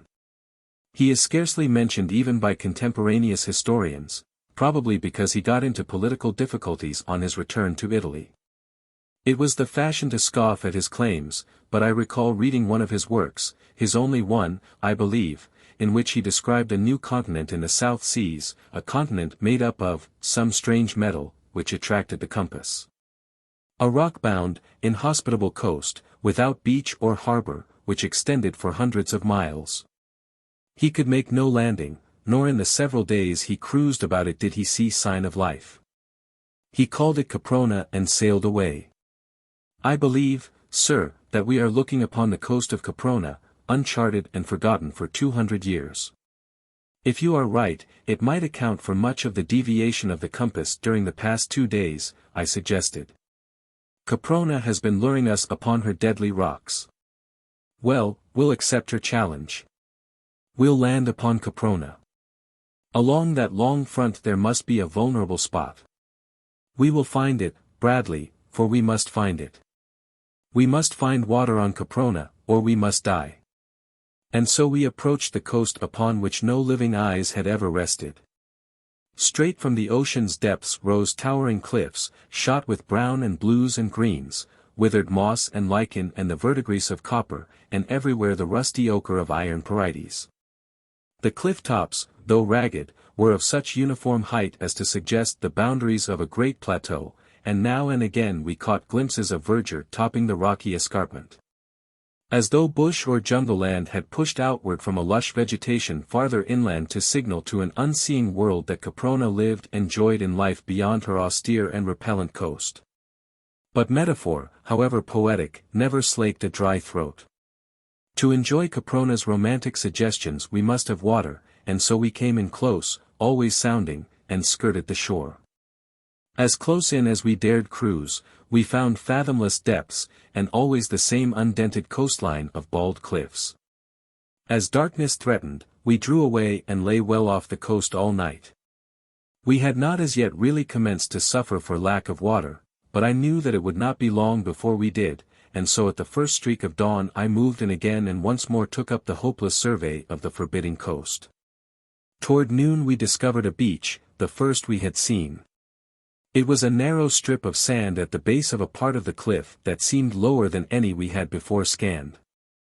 At its foot, half buried in the sand, lay great boulders, mute evidence that in a bygone age some mighty natural force had crumpled Caprona's barrier at this point. It was Bradley who first called our attention to a strange object lying among the boulders above the surf. "Looks like a man," he said, and passed his glasses to me. I looked long and carefully and could have sworn that the thing I saw was the sprawled figure of a human being. Miss LaRue was on deck with us. I turned and asked her to go below. Without a word she did as I bade. Then I stripped, and as I did so, Nobbs looked questioningly at me. He had been wont at home to enter the surf with me, and evidently he had not forgotten it. "What are you going to do, sir?" asked Olson. "I'm going to see what that thing is on shore," I replied. "If it's a man, it may mean that Caprona is inhabited, or it may merely mean that some poor devils were shipwrecked here. I ought to be able to tell from the clothing which is more near the truth." "How about sharks?" queried Olson. "Sure, you ought to carry a knife." "Here you are, sir," cried one of the men. It was a long slim blade he offered, one that I could carry between my teeth, and so I accepted it gladly. "Keep close in," I directed Bradley, and then I dived over the side and struck out for the narrow beach. There was another splash directly behind me, and turning my head, I saw faithful old Nobbs swimming valiantly in my wake. The surf was not heavy, and there was no undertow, so we made shore easily, effecting an equally easy landing. The beach was composed largely of small stones worn smooth by the action of water. There was little sand, though from the deck of the U-33 the beach had appeared to be all sand, and I saw no evidences of mollusca or crustacea such as are common to all beaches I have previously seen. I attribute this to the fact of the smallness of the beach, the enormous depth of surrounding water and the great distance at which Caprona lies from her nearest neighbor. As Nobbs and I approached the recumbent figure farther up the beach, I was appraised by my nose that whether or not, the thing had once been organic and alive, but that for some time it had been dead. Nobbs halted, sniffed and growled. A little later he sat down upon his haunches, raised his muzzle to the heavens and bade forth a most dismal howl. I shied a small stone at him and bade him shut up. His uncanny noise made me nervous. When I had come quite close to the thing, I still could not say whether it had been man or beast. The carcass was badly swollen and partly decomposed. There was no sign of clothing upon or about it. A fine, brownish hair covered the chest and abdomen, and the face, the palms of the hands, the feet, the shoulders and back were practically hairless. The creature must have been about the height of a fair-sized man. Its features were similar to those of a man, yet had it been a man? I could not say, for it resembled an ape no more than it did a man. Its large toes protruded laterally as do those of the semi-arboreal peoples of Borneo, the Philippines and other remote regions where low types still persist. The countenance might have been that of a cross between Pithecanthropus, the Java ape-man, and a daughter of the Piltdown race of prehistoric Sussex. A wooden cudgel lay beside the corpse. Now this fact set me thinking. There was no wood of any description in sight. There was nothing about the beach to suggest a wrecked mariner. There was absolutely nothing about the body to suggest that it might possibly in life have known a maritime experience. It was the body of a low type of man or a high type of beast. In neither instance would it have been of a seafaring race. Therefore I deduced that it was native to Caprona, that it lived inland, and that it had fallen or been hurled from the cliffs above. Such being the case, Caprona was inhabitable, if not inhabited, by man, but how to reach the inhabitable interior? That was the question. A closer view of the cliffs than had been afforded me from the deck of the U-33 only confirmed my conviction that no mortal man could scale those perpendicular heights. There was not a fingerhold, not a toehold, upon them. I turned away baffled. Nobbs and I met with no sharks upon our return journey to the submarine. My report filled everyone with theories and speculations, and with renewed hope and determination. They all reasoned along the same lines that I had reasoned. The conclusions were obvious, but not the water. We were now thirstier than ever. The balance of that day we spent in continuing a minute and fruitless exploration of the monotonous coast. There was not another break in the frowning cliffs, not even another minute patch of pebbly beach. As the sun fell, so did our spirits. I had tried to make advances to the girl again. But she would have none of me, and so I was not only thirsty but otherwise sad and downhearted. I was glad when the new day broke the hideous spell of a sleepless night. The morning's search brought us no shred of hope. Caprona was impregnable, that was the decision of all, yet we kept on. It must have been about 2 bells of the afternoon watch that Bradley called my attention to the branch of a tree, with leaves upon it, floating on the sea. It may have been carried down to the ocean by a river, he suggested. Yes, I replied, it may have tumbled or been thrown off the top of one of these cliffs. Bradley's face fell. I thought of that, too, he replied, but I wanted to believe the other. Right you are. I cried. We must believe the other until we prove it false. We can't afford to give up heart now, when we need heart most. The branch was carried down by a river, and we are going to find that river. I smote my open palm with a clenched fist, to emphasize a determination unsupported by hope. There. I cried suddenly. See that, Bradley? And I pointed at a spot closer to shore. See that, man? Some flowers and grasses and another leafy branch floated toward us. We both scanned the water and the coastline. Bradley evidently discovered something, or at least thought that he had. He called down for a bucket and a rope, and when they were passed up to him, he lowered the former into the sea and drew it in filled with water. Of this he took a taste, and straightening up, looked into my eyes with an expression of elation, as much as to say, I told you so. This water is warm, he announced, and fresh. I grabbed the bucket and tasted its contents. The water was very warm, and it was fresh, but there was a most unpleasant taste to it. Did you ever taste water from a stagnant pool full of tadpoles? Bradley asked. That's it, I exclaimed, that's just the taste exactly, though I haven't experienced it since boyhood, but how can water from a flowing stream taste thus, and what the dickens makes it so warm? It must be at least 70 or 80 Fahrenheit, possibly higher. Yes, agreed Bradley, I should say higher, but where does it come from? That is easily discovered now that we have found it, I answered. It can't come from the ocean. So it must come from the land. All that we have to do is follow it, and sooner or later we shall come upon its source.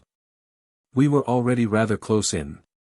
But I ordered the U-33's prow turned inshore and we crept slowly along, constantly dipping up the water and tasting it to assure ourselves that we didn't get outside the freshwater current. There was a very light offshore wind and scarcely any breakers, so that the approach to the shore was continued without finding bottom. Yet though we were already quite close, we saw no indication of any indention in the coast from which even a tiny brooklet might issue. And certainly no mouth of a large river such as this must necessarily be to freshen the ocean even 200 yards from shore. The tide was running out, and this, together with the strong flow of the freshwater current, would have prevented our going against the cliffs even had we not been under power. As it was we had to buck the combined forces in order to hold our position at all.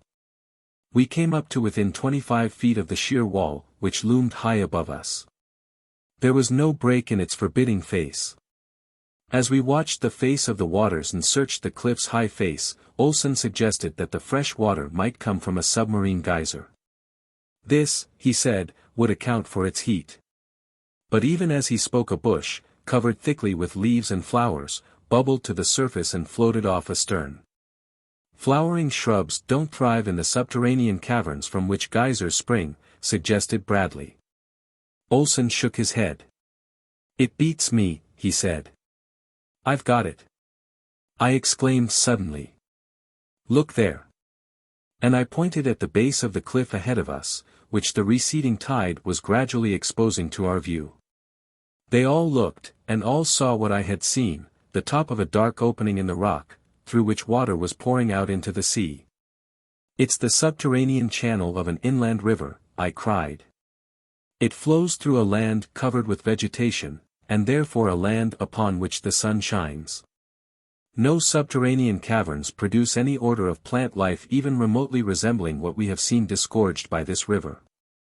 Beyond those cliffs lie fertile lands and fresh water, perhaps, game. "Ease, sir," said Olsen, "behind the cliffs." "Ye spoke a true word, sir, behind." Bradley laughed, a rather sorry laugh, though. "You might as well call our attention to the fact, sir," he said, "that science has indicated that there is fresh water and vegetation on Mars." "Not at all," I rejoined. "A U-boat isn't constructed to navigate space, but it is designed to travel below the surface of the water." "You'd be after sailin' into that blank pocket?" asked Olsen. "I would, Olsen," I replied. "We haven't one chance for life in 100,000 if we don't find food and water upon Caprona. This water coming out of the cliff is not salt, but neither is it fit to drink, though each of us has drunk. It is fair to assume that inland the river is fed by pure streams, that there are fruits and herbs and game. Shall we lie out here and die of thirst and starvation with a land of plenty possibly only a few hundred yards away? We have the means for navigating a subterranean river. Are we too cowardly to utilize this means?" "Be after going to it," said Olsen. "I'm willing to see it through," agreed Bradley. "Then under the bottom, why, the best luck and give them hell," cried a young fellow who had been in the trenches. "To the diving stations." I commanded, and in less than a minute the deck was deserted, the conning tower covers had slammed to and the U-33 was submerging, possibly for the last time. I know that I had this feeling, and I think that most of the others did. As we went down, I sat in the tower with the searchlight projecting its seemingly feeble rays ahead. We submerged very slowly and without headway more than sufficient to keep her nose in the right direction, and as we went down, I saw outlined ahead of us the black opening in the great cliff. It was an opening that would have admitted a half-dozen U-boats at one and the same time, roughly cylindrical in contour, and dark as the pit of perdition. As I gave the command which sent the U-33 slowly ahead, I could not but feel a certain uncanny presentiment of evil. Where were we going? What lay at the end of this great sewer? Had we bidden farewell forever to the sunlight and life, or were there before us dangers even greater than those which we now faced? I tried to keep my mind from vain imagining by calling everything which I observed to the eager ears below. I was the eyes of the whole company, and I did my best not to fail them. We had advanced 100 yards, perhaps, when our first danger confronted us. Just ahead was a sharp right-angle turn in the tunnel. I could see the river's flotsam hurtling against the rocky wall upon the left as it was driven on by the mighty current, and I feared for the safety of the U-33 in making so sharp a turn under such adverse conditions. But there was nothing for it but to try. I didn't warn my fellows of the danger, it could have but caused them useless apprehension, for if we were to be smashed against the rocky wall, no power on earth could avert the quick end that would come to us. I gave the command full speed ahead and went charging toward the menace. I was forced to approach the dangerous left-hand wall in order to make the turn, and I depended upon the power of the motors to carry us through the surging waters in safety. Well, we made it, but it was a narrow squeak. As we swung around, the full force of the current caught us and drove the stern against the rocks. There was a thud which sent a tremor through the whole craft, and then a moment of nasty grinding as the steel hull scraped the rock wall. I expected momentarily the inrush of waters that would seal our doom. But presently from below came the welcome word that all was well. In another 50 yards there was a second turn, this time toward the left. But it was more of a gentle curve, and we took it without trouble. After that it was plain sailing, though as far as I could know, there might be most anything ahead of us, and my nerves strained to the snapping point every instant. After the second turn the channel ran comparatively straight for between 150 and 200 yards. The waters grew suddenly lighter, and my spirits rose accordingly. I shouted down to those below that I saw daylight ahead, and a great shout of thanksgiving reverberated through the ship. A moment later we emerged into sunlit water, and immediately I raised the periscope and looked about me upon the strangest landscape I had ever seen. We were in the middle of a broad and now sluggish river, the banks of which were lined by giant, arboraceous ferns, raising their mighty fronds 50, 100, 200 feet into the quiet air. Close by us something rose to the surface of the river and dashed at the periscope. I had a vision of wide, distended jaws, and then all was blotted out. A shiver ran down into the tower as the thing closed upon the periscope. A moment later it was gone, and I could see again. Above the trees there soared into my vision a huge thing on bat-like wings, a creature large as a large whale, but fashioned more after the order of a lizard. Then again something charged the periscope and blotted out the mirror. I will confess that I was almost gasping for breath as I gave the commands to emerge. Into what sort of strange land had fate guided us? The instant the deck was awash, I opened the conning tower hatch and stepped out. In another minute the deck hatch lifted, and those who were not on duty below streamed up the ladder, Olsen bringing Nobbs under one arm. For several minutes no one spoke. I think they must each have been as overcome by awe as was I. All about us was a flora and fauna as strange and wonderful to us as might have been those upon a distant planet had we suddenly been miraculously transported through ether to an unknown world. Even the grass upon the nearer bank was unearthly, lush and high it grew, and each blade bore upon its tip a brilliant flower, violet or yellow or carmine or blue, making as gorgeous a sward as human imagination might conceive. But the life. It teemed. The tall, fern-like trees were alive with monkeys, snakes, and lizards. Huge insects hummed and buzzed hither and thither. Mighty forms could be seen moving upon the ground in the thick forest, while the bosom of the river wriggled with living things, and above flapped the wings of gigantic creatures such as we are taught have been extinct throughout countless ages. "Look," cried Olsen. "Would you look at the giraffe comin' up out o' the bottom of the say?" We looked in the direction he pointed and saw a long, glossy neck surmounted by a small head rising above the surface of the river. Presently the back of the creature was exposed, brown and glossy as the water dripped from it. It turned its eyes upon us, opened its lizard-like mouth, emitted a shrill hiss and came for us. The thing must have been 16 or 18 feet in length and closely resembled pictures I had seen of restored plesiosaurs of the lower Jurassic. It charged us as savagely as a mad bull, and one would have thought it intended to destroy and devour the mighty U-boat, as I verily believe it did intend. We were moving slowly up the river as the creature bore down upon us with distended jaws. The long neck was far outstretched, and the 4 flippers with which it swam were working with powerful strokes, carrying it forward at a rapid pace. When it reached the craft's side, the jaws closed upon one of the stanchions of the deck rail and tore it from its socket as though it had been a toothpick stuck in putty.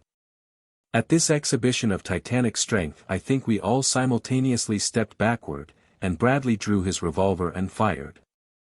The bullet struck the thing in the neck, just above its body, but instead of disabling it, merely increased its rage. Its hissing rose to a shrill scream as it raised half its body out of water onto the sloping sides of the hull of the U-33 and endeavored to scramble upon the deck to devour us. A dozen shots rang out as we who were armed drew our pistols and fired at the thing, but though struck several times, it showed no signs of succumbing and only floundered farther aboard the submarine. I had noticed that the girl had come on deck and was standing not far behind me, and when I saw the danger to which we were all exposed, I turned and forced her toward the hatch. We had not spoken for some days, and we did not speak now. But she gave me a disdainful look, which was quite as eloquent as words, and broke loose from my grasp. I saw I could do nothing with her unless I exerted force, and so I turned with my back toward her that I might be in a position to shield her from the strange reptile should it really succeed in reaching the deck. And as I did so I saw the thing raise one flipper over the rail, dart its head forward and with the quickness of lightning seize upon one of the botches. I ran forward, discharging my pistol into the creature's body in an effort to force it to relinquish its prey, but I might as profitably have shot at the sun. Shrieking and screaming, the German was dragged from the deck, and the moment the reptile was clear of the boat, it dived beneath the surface of the water with its terrified prey. I think we were all more or less shaken by the frightfulness of the tragedy, until Olsen remarked that the balance of power now rested where it belonged. Following the death of Benson we had been 9 and 9, 9 Germans and 9 Allies, as we called ourselves. Now there were but 8 Germans. We never counted the girl on either side, I suppose because she was a girl, though we knew well enough now that she was ours. And so Olsen's remark helped to clear the atmosphere for the Allies at least, and then our attention was once more directed toward the river. For around us there had sprung up a perfect bedlam of screams and hisses and a seething cauldron of hideous reptiles, devoid of fear and filled only with hunger and with rage. They clambered, squirmed and wriggled to the deck, forcing us steadily backward, though we emptied our pistols into them. There were all sorts and conditions of horrible things, huge, hideous, grotesque, monstrous, a veritable Mesozoic nightmare. I saw that the girl was gotten below as quickly as possible, and she took Nobbs with her. Poor Nobbs had nearly barked his head off, and I think, too, that for the first time since his littlest puppyhood he had known fear, nor can I blame him. After the girl I sent Bradley and most of the Allies and then the Germans who were on deck, von Skunvorts being still in irons below. The creatures were approaching perilously close before I dropped through the hatchway and slammed down the cover. Then I went into the tower and ordered full speed ahead, hoping to distance the fearsome things, but it was useless. Not only could any of them easily outdistance the U-33, but the further upstream we progressed the greater the number of our besiegers, until fearful of navigating a strange river at high speed. I gave orders to reduce and moved slowly and majestically through the plunging, hissing mass. I was mighty glad that our entrance into the interior of Caprona had been inside a submarine rather than in any other form of vessel. I could readily understand how it might have been that Caprona had been invaded in the past by venturesome navigators without word of it ever reaching the outside world. For I can assure you that only by submarine could man pass up that great sluggish river, alive. We proceeded up the river for some 40 miles before darkness overtook us. I was afraid to submerge and lie on the bottom overnight for fear that the mud might be deep enough to hold us, and as we could not hold with the anchor, I ran in close to shore. And in a brief interim of attack from the reptiles we made fast to a large tree. We also dipped up some of the river water and found it, though quite warm, a little sweeter than before. We had food enough, and with the water we were all quite refreshed, but we missed fresh meat. It had been weeks, now, since we had tasted it, and the sight of the reptiles gave me an idea, that a steak or two from one of them might not be bad eating. So I went on deck with a rifle, 20 of which were aboard the U-33. At sight of me a huge thing charged and climbed to the deck. I retreated to the top of the conning tower, and when it had raised its mighty bulk to the level of the little deck on which I stood, I let it have a bullet right between the eyes.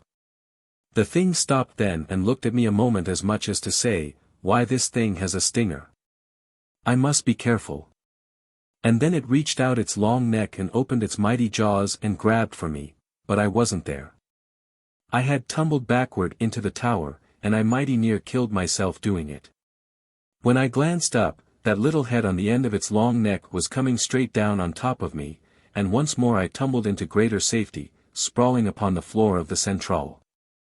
Olsen was looking up, and seeing what was poking about in the tower, ran for an axe, nor did he hesitate a moment when he returned with one, but sprang up the ladder and commenced chopping away at that hideous face. The thing didn't have sufficient brainpan to entertain more than a single idea at once. Though chopped and hacked, and with a bullet hole between its eyes, it still persisted madly in its attempt to get inside the tower and devour Olsen, though its body was many times the diameter of the hatch. Nor did it cease its efforts until after Olsen had succeeded in decapitating it. Then the 2 men went on deck through the main hatch, and while one kept watch, the other cut a hind quarter off Plesiosaurus alsoni, as Bradley dubbed the thing. Meantime Olsen cut off the long neck, saying that it would make fine soup. By the time we had cleared away the blood and refuse in the tower, the cook had juicy steaks and a steaming broth upon the electric stove, and the aroma arising from P. Alsoni filled us all with a hitherto unfelt admiration for him and all his kind. Chapter 5. The steaks we had that night, and they were fine, and the following morning we tasted the broth. It seemed odd to be eating a creature that should, by all the laws of paleontology, have been extinct for several million years. It gave one a feeling of newness that was almost embarrassing, although it didn't seem to embarrass our appetites. Olsen ate until I thought he would burst. The girl ate with us that night at the little officer's mess just back of the torpedo compartment. The narrow table was unfolded, the 4 stools were set out. And for the first time in days we sat down to eat, and for the first time in weeks we had something to eat other than the monotony of the short rations of an impoverished U-boat. Nobbs sat between the girl and me and was fed with morsels of the plesiosaurus steak, at the risk of forever contaminating his manners. He looked at me sheepishly all the time, for he knew that no well-bred dog should eat at table. But the poor fellow was so wasted from improper food that I couldn't enjoy my own meal had he been denied an immediate share in it, and anyway Liz wanted to feed him. So there you are. Liz was coldly polite to me and sweetly gracious to Bradley and Olsen. She wasn't of the gushing type, I knew, so I didn't expect much from her and was duly grateful for the few morsels of attention she threw upon the floor to me. We had a pleasant meal, with only one unfortunate occurrence, when Olsen suggested that possibly the creature we were eating was the same one that ate the German. It was some time before we could persuade the girl to continue her meal, but at last Bradley prevailed upon her, pointing out that we had come upstream nearly 40 miles since the Boche had been seized.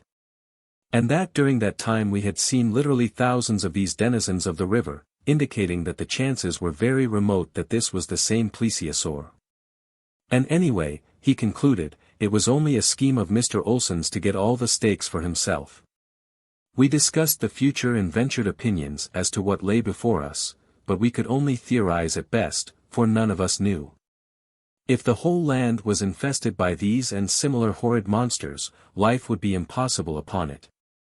And we decided that we would only search long enough to find and take aboard fresh water and such meat and fruits as might be safely procurable and then retrace our way beneath the cliffs to the open sea. And so at last we turned into our narrow bunks, hopeful, happy and at peace with ourselves, our lives and our God, to awaken the following morning refreshed and still optimistic.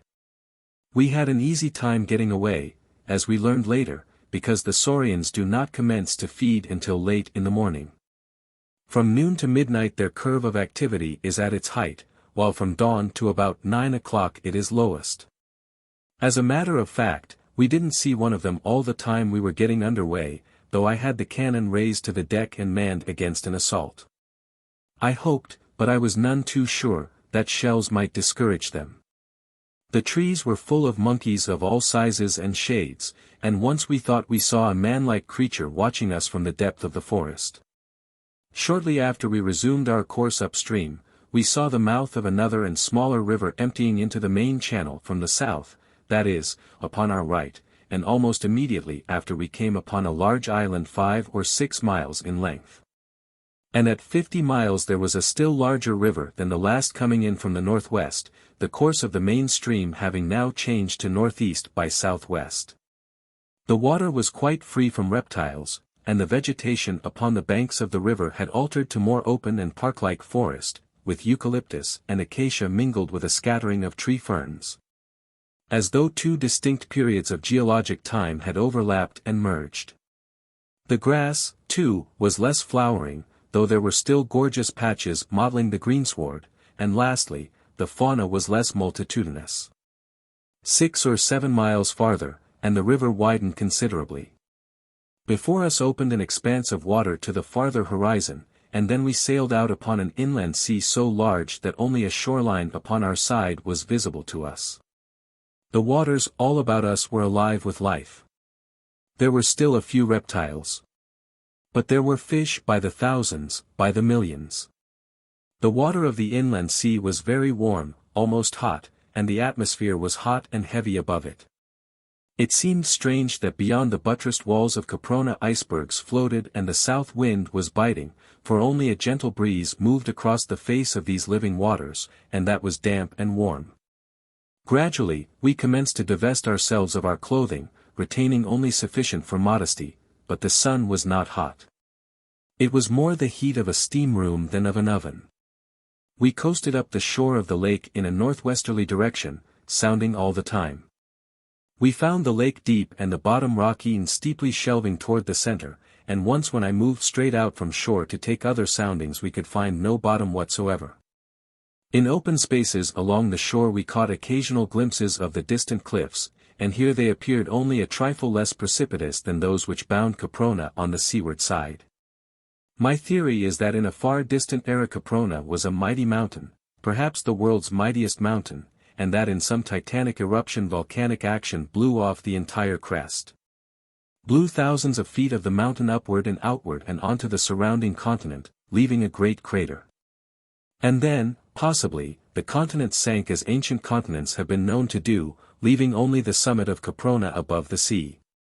The encircling walls, the central lake, the hot springs which feed the lake, all point to such a conclusion, and the fauna and the flora bear indisputable evidence that Caprona was once part of some great landmass. As we cruised up along the coast, the landscape continued a more or less open forest, with here and there a small plain where we saw animals grazing. With my glass I could make out a species of large red deer, some antelope and what appeared to be a species of horse, and once I saw the shaggy form of what might have been a monstrous bison. Here was game aplenty. There seemed little danger of starving upon Caprona. The game, however, seemed wary.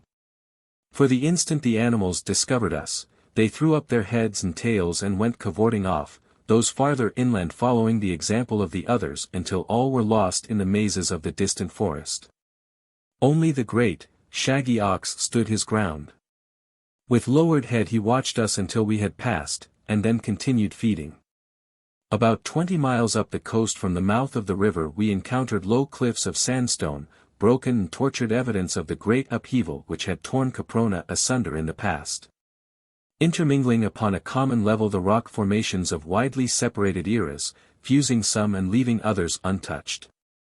We ran along beside them for a matter of 10 miles, arriving off a broad cleft which led into what appeared to be another lake.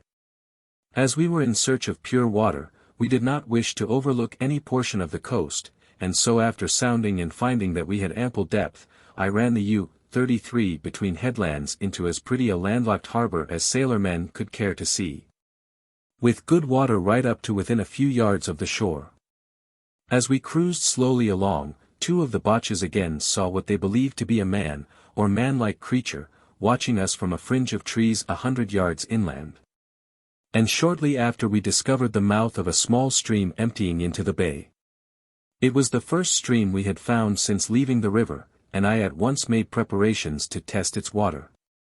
To land, it would be necessary to run the U-33 close into the shore, at least as close as we could, for even these waters were infested, though not so thickly, by savage reptiles. I ordered sufficient water let into the diving tanks to lower us about a foot, and then I ran the bow slowly toward the shore, confident that should we run aground, we still had sufficient lifting force to free us when the water should be pumped out of the tanks. But the bow nosed its way gently into the reeds and touched the shore with the keel still clear. My men were all armed now with both rifles and pistols, each having plenty of ammunition.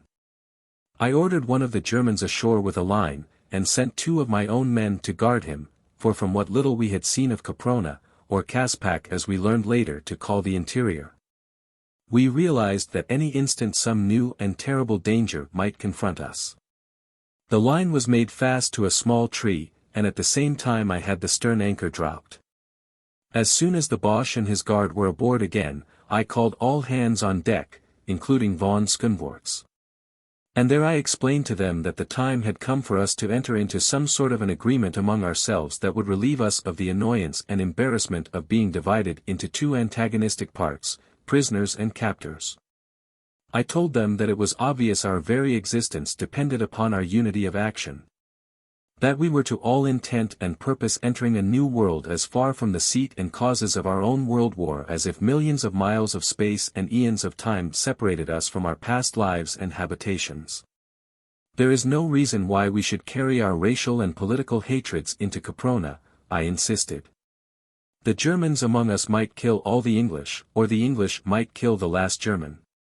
without affecting in the slightest degree either the outcome of even the smallest skirmish upon the Western Front or the opinion of a single individual in any belligerent or neutral country. I therefore put the issue squarely to you all. Shall we bury our animosities and work together with and for one another while we remain upon Caprona, or must we continue thus divided and but half-armed, possibly until death has claimed the last of us? And let me tell you, if you have not already realized it, the chances are 1,000 to 1 that not one of us ever will see the outside world again. We are safe now in the matter of food and water, we could provision the U-33 for a long cruise. But we are practically out of fuel, and without fuel we cannot hope to reach the ocean, as only a submarine can pass through the barrier cliffs. What is your answer? I turned toward von Skundvorts.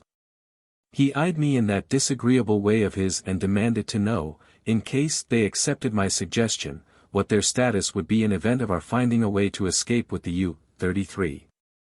I replied that I felt that if we had all worked loyally together we should leave Caprona upon a common footing, and to that end I suggested that should the remote possibility of our escape in the submarine develop into reality, we should then immediately make for the nearest neutral port and give ourselves into the hands of the authorities, when we should all probably be interned for the duration of the war. To my surprise he agreed that this was fair and told me that they would accept my conditions and that I could depend upon their loyalty to the common cause. I thanked him and then addressed each one of his men individually, and each gave me his word that he would abide by all that I had outlined. It was further understood that we were to act as a military organization under military rules and discipline, I as commander, with Bradley as my first lieutenant and Olsen as my second, in command of the Englishmen. While von Skundvorts was to act as an additional second lieutenant and have charge of his own men. The four of us were to constitute a military court under which men might be tried and sentenced to punishment for infraction of military rules and discipline, even to the passing of the death sentence. I then had arms and ammunition issued to the Germans, and leaving Bradley and 5 men to guard the U-33, the balance of us went ashore. The first thing we did was to taste the water of the little stream, which, to our delight, we found sweet, pure and cold. This stream was entirely free from dangerous reptiles, because, as I later discovered, they became immediately dormant when subjected to a much lower temperature than 70 degrees Fahrenheit. They dislike cold water and keep as far away from it as possible. There were countless brook trout here, and deep holes that invited us to bathe, and along the bank of the stream were trees bearing a close resemblance to ash and beech and oak. Their characteristics evidently induced by the lower temperature of the air above the cold water and by the fact that their roots were watered by the water from the stream rather than from the warm springs which we afterward found in such abundance elsewhere. Our first concern was to fill the water tanks of the U-33 with fresh water, and that having been accomplished, we set out to hunt for game and explore inland for a short distance. Olsen, von Skundvorts, 2 Englishmen and 2 Germans accompanied me, leaving 10 to guard the ship and the girl. I had intended leaving Nobbs behind, but he got away and joined me and was so happy over it that I hadn't the heart to send him back. We followed the stream upward through a beautiful country for about 5 miles, and then came upon its source in a little boulder-strewn clearing. From among the rocks bubbled fully 20 ice-cold springs. North of the clearing rose sandstone cliffs to a height of some 50 to 75 feet, with tall trees growing at their base and almost concealing them from our view. To the west the country was flat and sparsely wooded, and here it was that we saw our first game, a large red deer. It was grazing away from us and had not seen us when one of my men called my attention to it. Motioning for silence and having the rest of the party lie down, I crept toward the quarry, accompanied only by Whiteley. We got within 100 yards of the deer when he suddenly raised his antlered head and pricked up his great ears. We both fired at once and had the satisfaction of seeing the buck drop, then we ran forward to finish him with our knives. The deer lay in a small open space close to a clump of acacias, and we had advanced to within several yards of our kill when we both halted suddenly and simultaneously. Whiteley looked at me, and I looked at Whiteley, and then we both looked back in the direction of the deer. "Blime," he said. "What is hit, sir?" "It looks to me, Whiteley," like an error, I said. Some assistant god who had been creating elephants must have been temporarily transferred to the lizard department. I wouldn't sy that, sir, said Whiteley, it sounds blasphemous. It is no more blasphemous than that thing which is swiping our meat, I replied, for whatever the thing was, it had leaped upon our deer and was devouring it in great mouthfuls which it swallowed without mastication. The creature appeared to be a great lizard at least 10 feet high, with a huge, powerful tail as long as its torso, mighty hind legs and short forelegs. When it had advanced from the wood, it hopped much after the fashion of a kangaroo, using its hind feet and tail to propel it, and when it stood erect, it sat upon its tail. Its head was long and thick, with a blunt muzzle, and the opening of the jaws ran back to a point behind the eyes, and the jaws were armed with long sharp teeth. The scaly body was covered with black and yellow spots about a foot in diameter and irregular in contour. These spots were outlined in red with edgings about an inch wide. The underside of the chest, body and tail were a greenish white. What is why we pot the bloomin' bird, sir, suggested Whiteley. I told him to wait until I gave the word, then we would fire simultaneously, he at the heart and I at the spine. Hat the ert, sir, yes, sir, he replied, and raised his piece to his shoulder. Our shots rang out together. The thing raised its head and looked about until its eyes rested upon us. Then it gave vent to a most appalling hiss that rose to the crescendo of a terrific shriek and came for us. Beat it, Whiteley! I cried as I turned to run. We were about a quarter of a mile from the rest of our party, and in full sight of them as they lay in the tall grass watching us. That they saw all that had happened was evidenced by the fact that they now rose and ran toward us, and at their head leaped Nobbs. The creature in our rear was gaining on us rapidly when Nobbs flew past me like a meteor and rushed straight for the frightful reptile. I tried to recall him, but he would pay no attention to me, and as I couldn't see him sacrificed, I, too, stopped and faced the monster. The creature appeared to be more impressed with Nobbs than by us and our firearms, for it stopped as the Airedale dashed at it growling, and struck at him viciously with its powerful jaws. Nobbs, though, was lightning by comparison with the slow-thinking beast and dodged his opponent's thrust with ease. Then he raced to the rear of the tremendous thing and seized it by the tail. There Nobbs made the error of his life. Within that mottled organ were the muscles of a titan, the force of a dozen mighty catapults, and the owner of the tail was fully aware of the possibilities which it contained. With a single flip of the tip it sent poor Nobbs sailing through the air 100 feet above the ground, straight back into the clump of acacias from which the beast had leaped upon our kill, and then the grotesque thing sank lifeless to the ground. Olsen and von Skundvorts came up a minute later with their men, then we all cautiously approached the still form upon the ground. The creature was quite dead, and an examination resulted in disclosing the fact that Whiteley's bullet had pierced its heart, and mine had severed the spinal cord. But why didn't it die instantly? I exclaimed. Because, said von Skundvorts in his disagreeable way, the beast is so large, and its nervous organization of so low a caliber, that it took all this time for the intelligence of death to reach and be impressed upon the minute brain. The thing was dead when your bullet struck it, but it did not know it for several seconds, possibly a minute. If I am not mistaken, it is an Allosaurus of the Upper Jurassic, remains of which have been found in central Wyoming, in the suburbs of New York. An Irishman by the name of Brady grinned. I afterward learned that he had served 3 years on the traffic squad of the Chicago police force. I had been calling Nobbs in the meantime and was about to set out in search of him, fearing, to tell the truth, to do so lest I find him mangled and dead among the trees of the acacia grove, when he suddenly emerged from among the boles. His ears flattened, his tail between his legs and his body screwed into a suppliant S. He was unharmed except for minor bruises, but he was the most chastened dog I have ever seen. We gathered up what was left of the red deer after skinning and cleaning it, and set out upon our return journey toward the U-boat. On the way Olsen, von Skundvorts, and I discussed the needs of our immediate future, and we were unanimous in placing foremost the necessity of a permanent camp on shore. The interior of a U-boat is about as impossible and uncomfortable an abiding place as one can well imagine, and in this warm climate, and in warm water, it was almost unendurable. So we decided to construct a palisade camp. Chapter 6.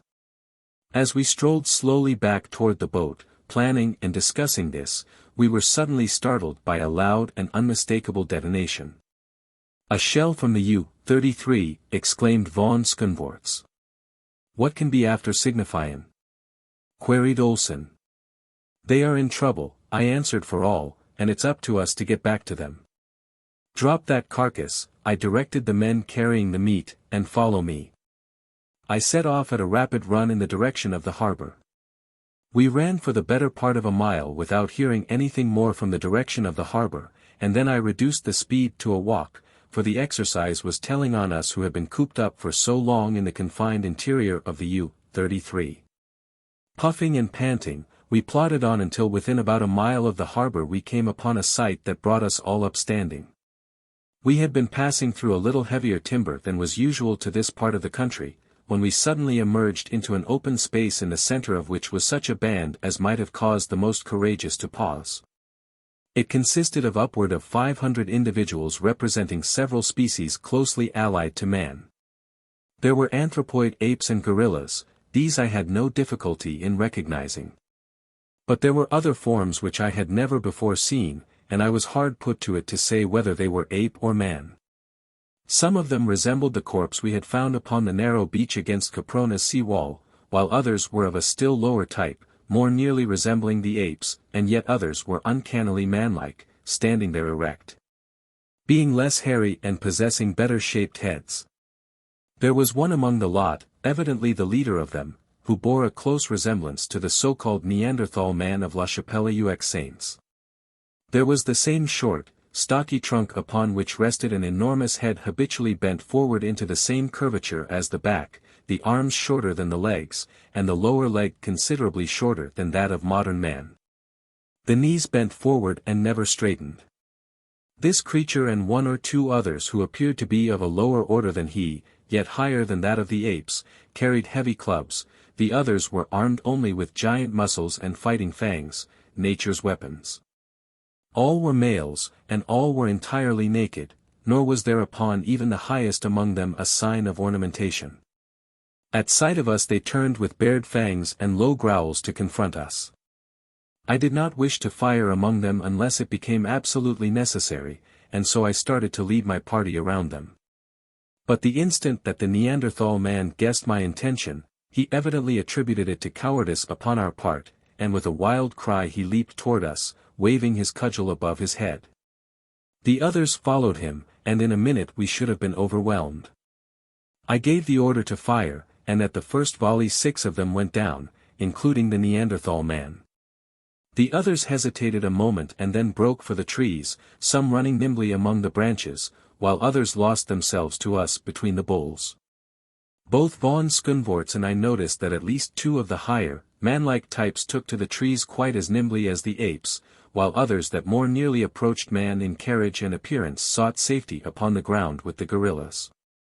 An examination disclosed that 5 of our erstwhile opponents were dead and the 6th, the Neanderthal man, was but slightly wounded, a bullet having glanced from his thick skull, stunning him. We decided to take him with us to camp, and by means of belts we managed to secure his hands behind his back and place a leash around his neck before he regained consciousness. We then retraced our steps for our meat, being convinced by our own experience that those aboard the U-33 had been able to frighten off this party with a single shell, but when we came to where we had left the deer it had disappeared. On the return journey Whiteley and I preceded the rest of the party by about 100 yards in the hope of getting another shot at something edible, for we were all greatly disgusted and disappointed by the loss of our venison. Whiteley and I advanced very cautiously, and not having the whole party with us, we fared better than on the journey out, bagging 2 large antelope not a half-mile from the harbor. So with our game and our prisoner we made a cheerful return to the boat, where we found that all were safe. On the shore a little north of where we lay there were the corpses of 20 of the wild creatures who had attacked Bradley and his party in our absence, and the rest of whom we had met and scattered a few minutes later. We felt that we had taught these wild ape men a lesson and that because of it we would be safer in the future, at least safer from them. But we decided not to abate our carefulness one whit, feeling that this new world was filled with terrors still unknown to us, nor were we wrong. The following morning we commenced work upon our camp, Bradley, Olson, von Skundvorts, Miss LaRue, and I having sat up half the night discussing the matter and drawing plans. We set the men at work felling trees, selecting for the purpose jarrah, a hard, weather-resisting timber which grew in profusion nearby. Half the men labored while the other half stood guard, alternating each hour with an hour off at noon. Olson directed this work. Bradley, von Skundvorts and I, with Miss LaRue's help, staked out the various buildings and the outer wall. When the day was done, we had quite an array of logs nicely notched and ready for our building operations on the morrow, and we were all tired. For after the buildings had been staked out we all fell in and helped with the logging, all but von Skundvorts. He, being a Prussian and a gentleman, couldn't stoop to such menial labor in the presence of his men, and I didn't see fit to ask it of him, as the work was purely voluntary upon our part. He spent the afternoon shaping a swagger stick from the branch of jarrah and talking with Miss LaRue, who had sufficiently unbent toward him to notice his existence. We saw nothing of the wild men of the previous day, and only once were we menaced by any of the strange denizens of Caprona, when some frightful nightmare of the sky swooped down upon us, only to be driven off by a fusillade of bullets. The thing appeared to be some variety of pterodactyl, and what with its enormous size and ferocious aspect was most awe-inspiring. There was another incident, too, which to me at least was far more unpleasant than the sudden onslaught of the prehistoric reptile. Two of the men, both Germans, were stripping a felled tree of its branches. Von Skundvorts had completed his swagger stick, and he and I were passing close to where the two worked. One of them threw to his rear a small branch that he had just chopped off, and as misfortune would have it, it struck von Skundvorts across the face. It couldn't have hurt him, for it didn't leave a mark. But he flew into a terrific rage, shouting, "Attention," in a loud voice. The sailor immediately straightened up, faced his officer, clicked his heels together and saluted. "Pig!" roared the Baron, and struck the fellow across the face, breaking his nose. I grabbed von Skundvorts' arm and jerked him away before he could strike again, if such had been his intention, and then he raised his little stick to strike me. But before it descended the muzzle of my pistol was against his belly and he must have seen in my eyes that nothing would suit me better than an excuse to pull the trigger. Like all his kind and all other bullies, von Skundvorts was a coward at heart, and so he dropped his hand to his side and started to turn away.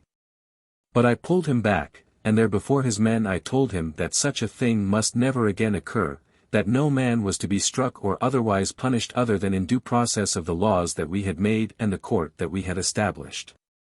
All the time the sailor stood rigidly at attention, nor could I tell from his expression whether he most resented the blow his officer had struck him or my interference in the gospel of the Kaiser breed.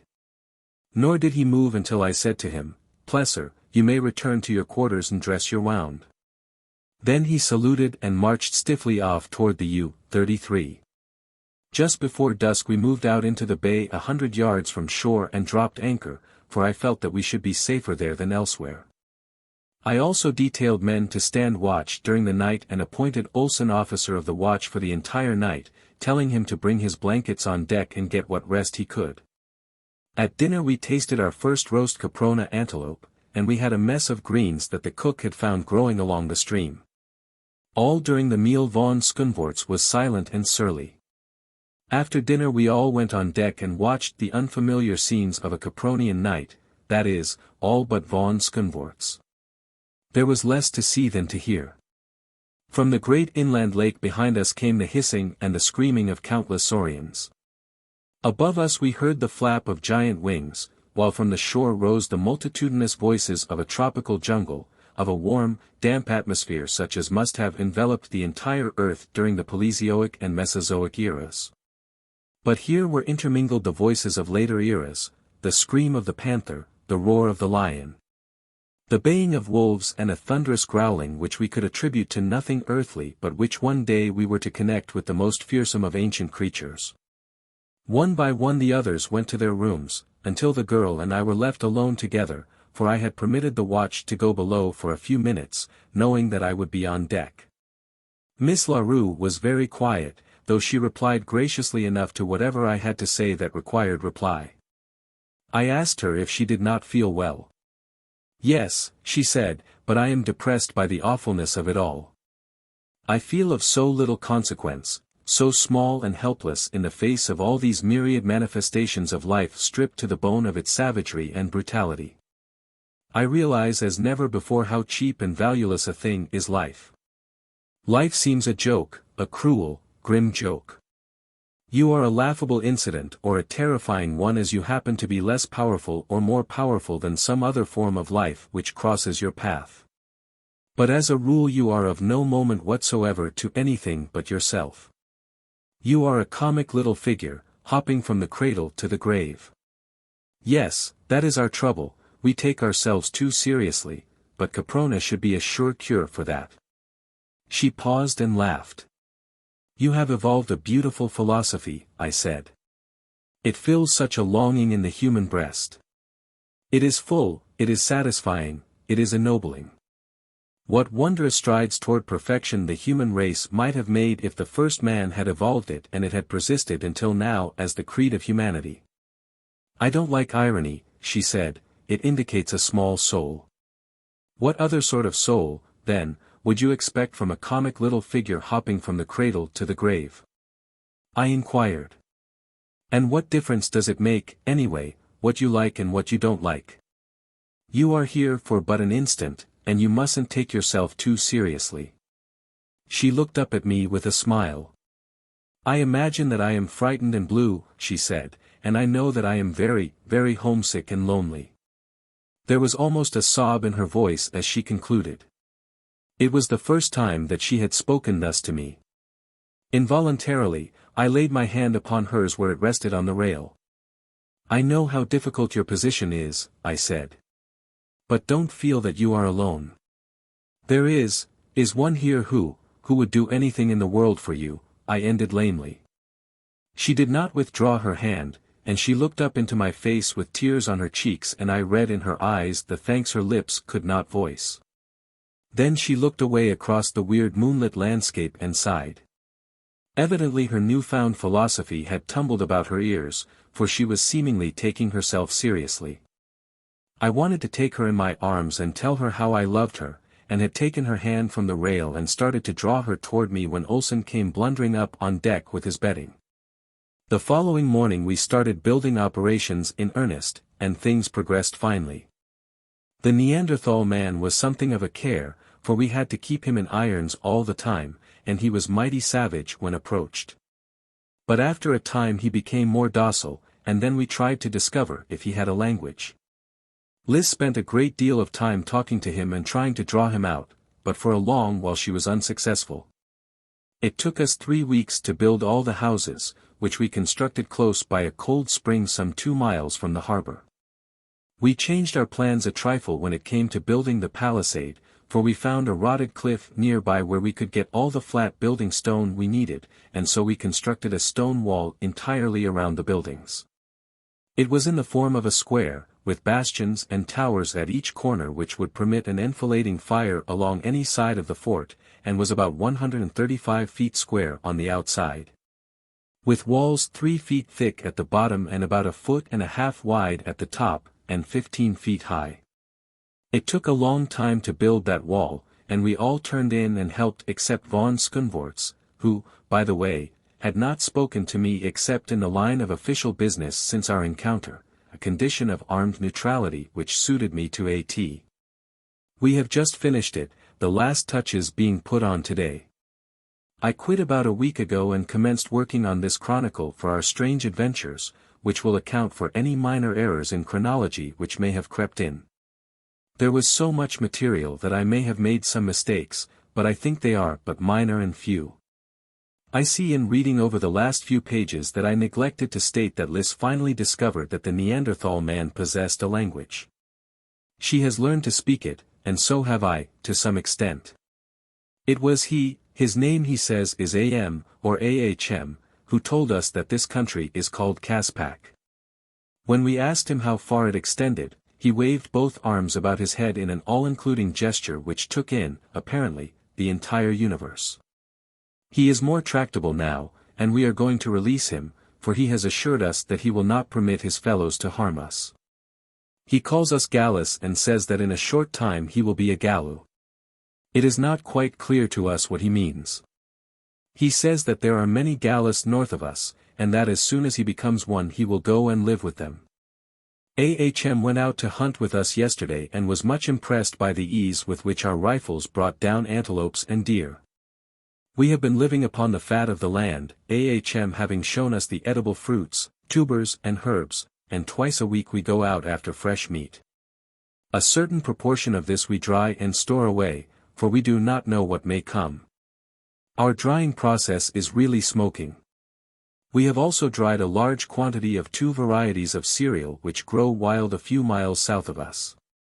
One of these is a giant Indian maize, a lofty perennial often 50 and 60 feet in height, with ears the size of a man's body and kernels as large as your fist. We have had to construct a second storehouse for the great quantity of this that we have gathered.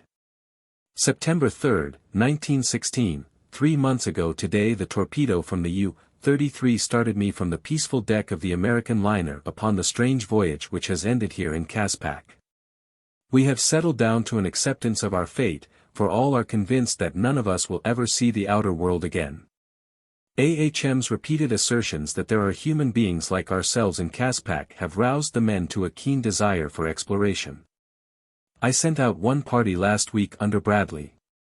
Ahm, who is now free to go and come as he wishes, accompanied them. They marched about 25 miles due west, encountering many terrible beasts and reptiles and not a few man-like creatures whom Ahm sent away. Here is Bradley's report of the expedition. Marched 15 miles the first day, camping on the bank of a large stream which runs southward. Game was plentiful and we saw several varieties which we had not before encountered in Caspak. Just before making camp we were charged by an enormous woolly rhinoceros, which Plesser dropped with a perfect shot. We had rhinoceros steaks for supper. Ahm called the thing Atis. It was almost a continuous battle from the time we left the fort until we arrived at camp. The mind of man can scarce conceive the plethora of carnivorous life in this lost world, and their prey, of course, is even more abundant. The second day we marched about 10 miles to the foot of the cliffs.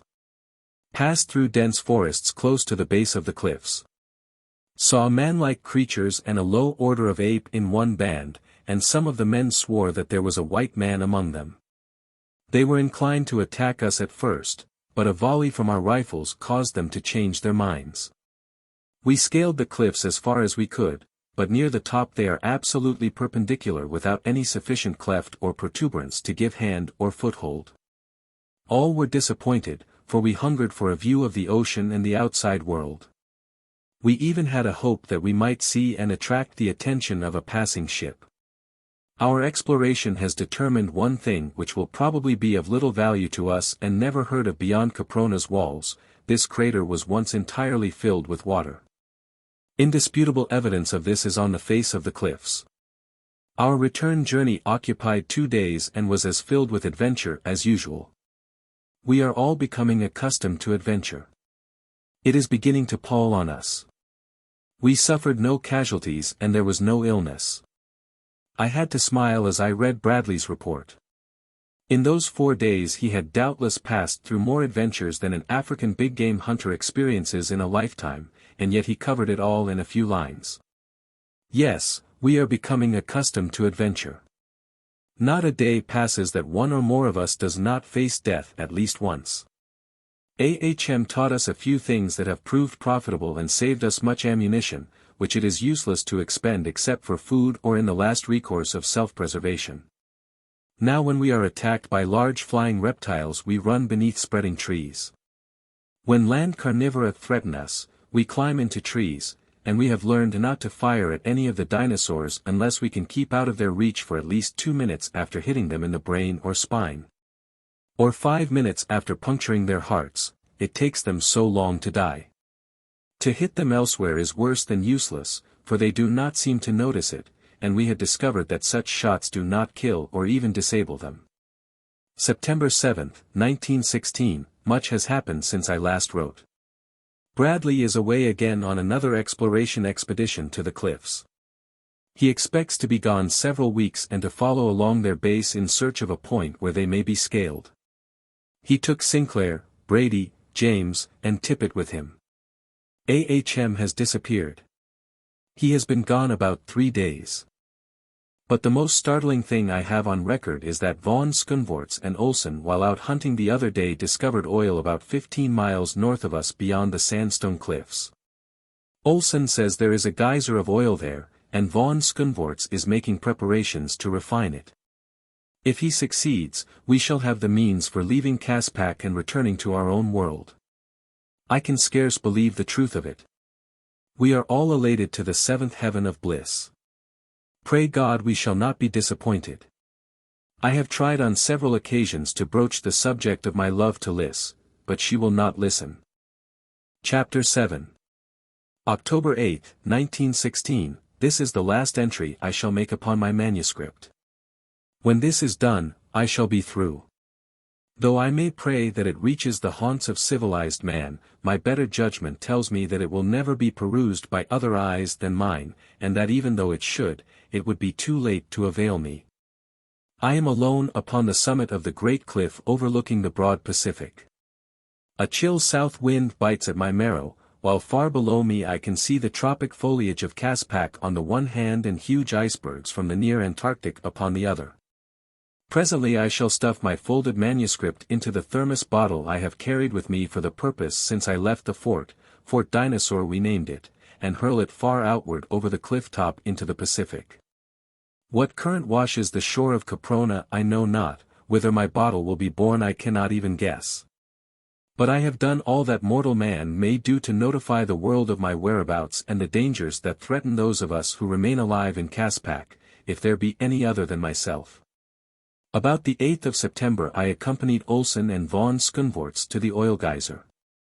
Liz came with us, and we took a number of things which von Skunvorts wanted for the purpose of erecting a crude refinery. We went up the coast some 10 or 12 miles in the U-33, tying up to shore near the mouth of a small stream which emptied great volumes of crude oil into the sea. I find it difficult to call this great lake by any other name. Then we disembarked and went inland about 5 miles, where we came upon a small lake entirely filled with oil, from the center of which a geyser of oil spouted. On the edge of the lake we helped von Skunvorts build his primitive refinery. We worked with him for 2 days until he got things fairly well started, and then we returned to Fort Dinosaur, as I feared that Bradley might return and be worried by our absence. The U-33 merely landed those of us that were to return to the fort and then retraced its course toward the oil well. Olsen, Whiteley, Wilson, Miss LaRue, and myself disembarked, while von Skunvorts and his German crew returned to refine the oil. The next day Plesser and 2 other Germans came down overland for ammunition. Plesser said they had been attacked by wild men and had exhausted a great deal of ammunition. He also asked permission to get some dried meat and maize, saying that they were so busy with the work of refining that they had no time to hunt. I let him have everything he asked for, and never once did a suspicion of their intentions enter my mind. They returned to the oil well the same day, while we continued with the multitudinous duties of camp life. For 3 days nothing of moment occurred. Bradley did not return, nor did we have any word from von Skunvorts. In the evening Liz and I went up into one of the bastion towers and listened to the grim and terrible nightlife of the frightful ages of the past. Once a saber-tooth screamed almost beneath us, and the girl shrank close against me. As I felt her body against mine, all the pent love of these 3 long months shattered the bonds of timidity and conviction, and I swept her up into my arms and covered her face and lips with kisses. She did not struggle to free herself. But instead her dear arms crept up about my neck and drew my own face even closer to hers. "You love me, Liz?" I cried. I felt her head nod an affirmative against my breast. "Tell me, Liz," I begged, "tell me in words how much you love me." Low and sweet and tender came the answer, "I love you beyond all conception." My heart filled with rapture then, and it fills now as it has each of the countless times I have recalled those dear words, as it shall fill always until death has claimed me. I may never see her again. She may not know how I love her, she may question, she may doubt, but always true and steady, and warm with the fires of love my heart beats for the girl who said that night, "I love you beyond all conception." For a long time we sat there upon the little bench constructed for the sentry that we had not as yet thought it necessary to post in more than one of the 4 towers. We learned to know one another better in those 2 brief hours than we had in all the months that had intervened since we had been thrown together. She told me that she had loved me from the first, and that she never had loved von Skundvorts, their engagement having been arranged by her aunt for social reasons. That was the happiest evening of my life. Nor ever do I expect to experience its like, but at last, as is the way of happiness, it terminated. We descended to the compound, and I walked with Liz to the door of her quarters. There again she kissed me and bade me good night, and then she went in and closed the door. I went to my own room, and there I sat by the light of one of the crude candles we had made from the tallow of the beasts we had killed, and lived over the events of the evening. At last I turned in and fell asleep, dreaming happy dreams and planning for the future, for even in savage Caspak I was bound to make my girl safe and happy. It was daylight when I awoke. Wilson, who was acting as cook, was up and astir at his duties in the cookhouse. The others slept, but I arose and followed by Nobbs went down to the stream for a plunge. As was our custom, I went armed with both rifle and revolver. But I stripped and had my swim without further disturbance than the approach of a large hyena, a number of which occupied caves in the sandstone cliffs north of the camp. These brutes are enormous and exceedingly ferocious. I imagine they correspond with the cave hyena of prehistoric times. This fellow charged Nobbs, whose Capronian experiences had taught him that discretion is the better part of valor, with the result that he dived head foremost into the stream beside me after giving vent to a series of ferocious growls which had no more effect upon hyena Spelius than might a sweet smile upon an enraged tusker. Afterward I shot the beast, and Nobbs had a feast while I dressed, for he had become quite a raw meat eater during our numerous hunting expeditions, upon which we always gave him a portion of the kill. Whiteley and Olson were up and dressed when we returned, and we all sat down to a good breakfast. I could not but wonder at Liz's absence from the table, for she had always been one of the earliest risers in camp. So about 9 o'clock, becoming apprehensive lest she might be indisposed, I went to the door of her room and knocked. I received no response, though I finally pounded with all my strength. Then I turned the knob and entered, only to find that she was not there. Her bed had been occupied, and her clothing lay where she had placed it the previous night upon retiring, but Liz was gone. To say that I was distracted with terror would be to put it mildly. Though I knew she could not be in camp, I searched every square inch of the compound and all the buildings, yet without avail. It was Whiteley who discovered the first clue, a huge human-like footprint in the soft earth beside the spring, and indications of a struggle in the mud. Then I found a tiny handkerchief close to the outer wall. Liz had been stolen. It was all too plain. Some hideous member of the ape-man tribe had entered the fort and carried her off. While I stood stunned and horrified at the frightful evidence before me, there came from the direction of the great lake an increasing sound that rose to the volume of a shriek. We all looked up as the noise approached apparently just above us, and a moment later there followed a terrific explosion which hurled us to the ground. When we clambered to our feet, we saw a large section of the west wall torn and shattered. It was Olson who first recovered from his daze sufficiently to guess the explanation of the phenomenon. "A shell," he cried.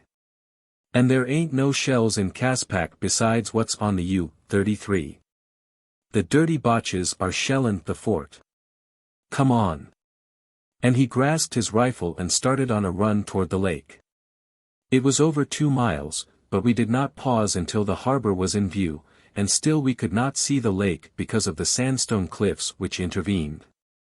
We ran as fast as we could around the lower end of the harbor, scrambled up the cliffs and at last stood upon their summit in full view of the lake. Far away down the coast, toward the river through which we had come to reach the lake, we saw upon the surface the outline of the U-33, black smoke vomiting from her funnel. Von Skundvorts had succeeded in refining the oil. The cur had broken his every pledge and was leaving us there to our fates. He had even shelled the fort as a parting compliment, nor could anything have been more truly Prussian than this leave-taking of the Baron Friedrich von Skundvorts. Olsen, Whiteley, Wilson, and I stood for a moment looking at one another. It seemed incredible that man could be so perfidious, that we had really seen with our own eyes the thing that we had seen. But when we returned to the fort, the shattered wall gave us ample evidence that there was no mistake. Then we began to speculate as to whether it had been an ape-man or a Prussian that had abducted Lys.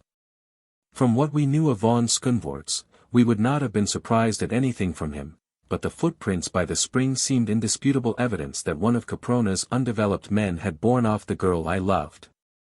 As soon as I had assured myself that such was the case, I made my preparations to follow and rescue her.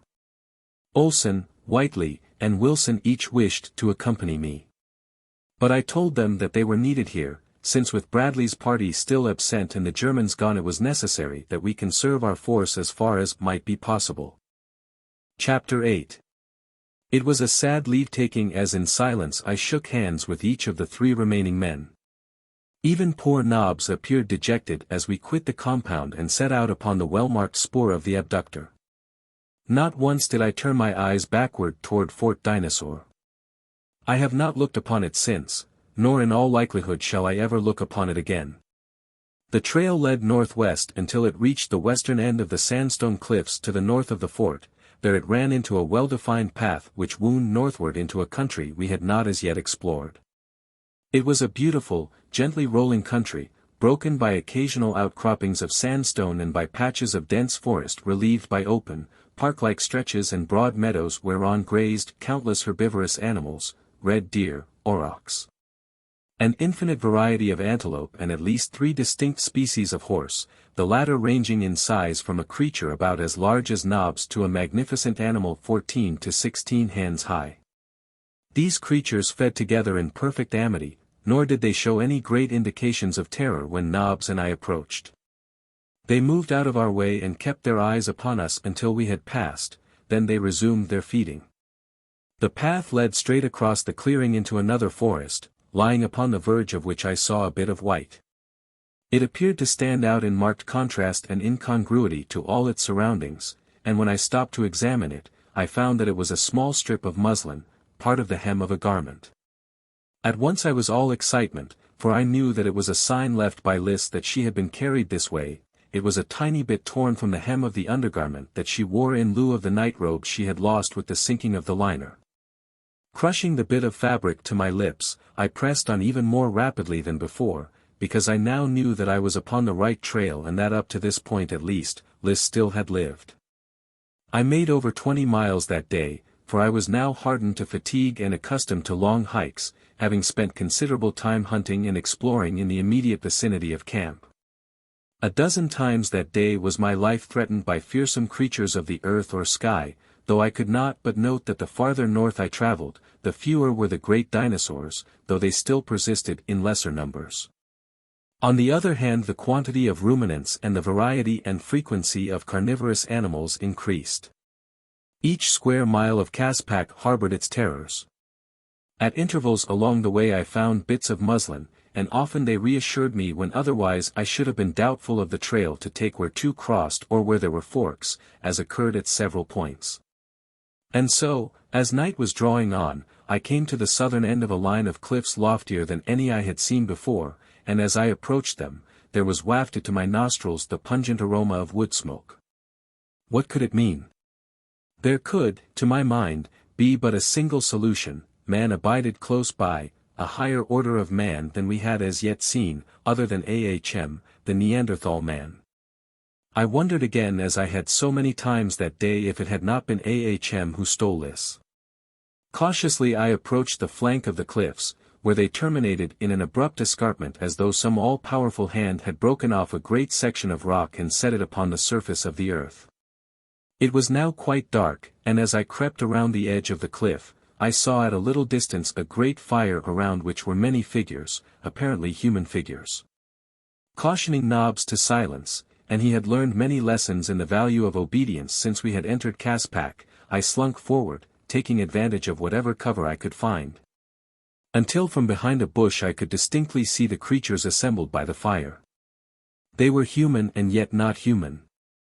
I should say that they were a little higher in the scale of evolution than AHM, possibly occupying a place of evolution between that of the Neanderthal man and what is known as the Grimaldi race. Their features were distinctly negroid, though their skins were white. A considerable portion of both torso and limbs were covered with short hair, and their physical proportions were in many aspects ape-like, though not so much so as were AHM's. They carried themselves in a more erect position, although their arms were considerably longer than those of the Neanderthal man. As I watched them, I saw that they possessed a language, that they had knowledge of fire and that they carried besides the wooden club of AHM, a thing which resembled a crude stone hatchet. Evidently they were very low in the scale of humanity, but they were a step upward from those I had previously seen in Caspak. But what interested me most was the slender figure of a dainty girl, clad only in a thin bit of muslin which scarce covered her knees, a bit of muslin torn and ragged about the lower hem. It was Lys, and she was alive and so far as I could see, unharmed. A huge brute with thick lips and prognathous jaw stood at her shoulder.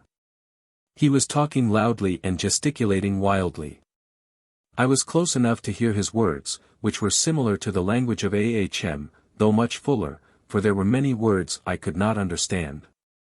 However, I caught the gist of what he was saying, which in effect was that he had found and captured this Gallu, that she was his and that he defied anyone to question his right of possession. It appeared to me, as I afterward learned was the fact, that I was witnessing the most primitive of marriage ceremonies. The assembled members of the tribe looked on and listened in a sort of dull and perfunctory apathy, for the speaker was by far the mightiest of the clan. There seemed no one to dispute his claims when he said, or rather shouted, in stentorian tones, "I am TSA. This is my she. Who wishes her more than TSA? I do," I said in the language of AHM, and I stepped out into the firelight before them. Lys gave a little cry of joy and started toward me, but TSA grasped her arm and dragged her back. "Who are you?" shrieked TSA. "I kill. I kill. I kill." "The she is mine," I replied, "and I have come to claim her. I kill if you do not let her come to me." And I raised my pistol to a level with his heart. Of course the creature had no conception of the purpose of the strange little implement which I was poking toward him. With a sound that was half human and half the growl of a wild beast, he sprang toward me. I aimed at his heart and fired, and as he sprawled headlong to the ground, the others of his tribe, overcome by fright at the report of the pistol, scattered toward the cliffs, while Lys, with outstretched arms, ran toward me. As I crushed her to me, there rose from the black night behind us and then to our right and to our left a series of frightful screams and shrieks, bellowings, roars and growls. It was the night life of this jungle world coming into its own, the huge, carnivorous nocturnal beasts which make the nights of Caspak hideous. A shuddering sob ran through Lys' figure. "Oh God," she cried, "give me the strength to endure, for his sake." I saw that she was upon the verge of a breakdown, after all that she must have passed through of fear and horror that day, and I tried to quiet and reassure her as best I might. But even to me the future looked most unpromising, for what chance of life had we against the frightful hunters of the night who even now were prowling closer to us? Now I turned to see what had become of the tribe, and in the fitful glare of the fire I perceived that the face of the cliff was pitted with large holes into which the man-things were clambering. "Come," I said to Lys, "we must follow them. We cannot last a half-hour out here. We must find a cave." Already we could see the blazing green eyes of the hungry carnivora. I seized a brand from the fire and hurled it out into the night, and there came back an answering chorus of savage and rageful protest, but the eyes vanished for a short time. Selecting a burning branch for each of us, we advanced toward the cliffs, where we were met by angry threats. "They will kill us," said Liz. "We may as well keep on in search of another refuge." "They will not kill us so surely as will those others out there," I replied. "I am going to seek shelter in one of these caves, nor will the man-things prevent." And I kept on in the direction of the cliff's base. A huge creature stood upon a ledge and brandished his stone hatchet. "Come and I will kill you and take the she," he boasted. "You saw how TSA fared when he would have kept my she," I replied in his own tongue. "Thus will you fare and all your fellows if you do not permit us to come in peace among you out of the dangers of the night." "Go north," he screamed. "Go north among the Gallus, and we will not harm you. Some day will we be Gallus. But now we are not. You do not belong among us. Go away or we will kill you. The she may remain if she is afraid, and we will keep her, but the he must depart." "The he won't depart," I replied, and approached still nearer. Rough and narrow ledges formed by nature gave access to the upper caves. A man might scale them if unhampered and unhindered, but to clamber upward in the face of a belligerent tribe of half-men and with a girl to assist was beyond my capability. "I do not fear you," screamed the creature. "You were close to TSA, but I am far above you. You cannot harm me as you harmed TSA. Go away." I placed a foot upon the lowest ledge and clambered upward, reaching down and pulling Liz to my side. Already I felt safer. Soon we would be out of danger of the beasts again closing in upon us. The man above us raised his stone hatchet above his head and leaped lightly down to meet us. His position above me gave him a great advantage, or at least so he probably thought, for he came with every show of confidence. I hated to do it, but there seemed no other way, and so I shot him down as I had shot down TSA. "You see," I cried to his fellows, "that I can kill you wherever you may be. A long way off I can kill you as well as I can kill you nearby. Let us come among you in peace. I will not harm you if you do not harm us. We will take a cave high up." "Speak." "Come, then," said one. "If you will not harm us, you may come. Take TSA's hole, which lies above you." The creature showed us the mouth of a black cave, but he kept at a distance while he did it, and Liz followed me as I crawled in to explore. I had matches with me, and in the light of one I found a small cavern with a flat roof and floor which followed the cleavage of the strata. Pieces of the roof had fallen at some long-distant date, as was evidenced by the depth of the filth and rubble in which they were embedded. Even a superficial examination revealed the fact that nothing had ever been attempted that might have improved the livability of the cavern, nor, should I judge, had it ever been cleaned out. With considerable difficulty I loosened some of the larger pieces of broken rock which littered the floor and placed them as a barrier before the doorway.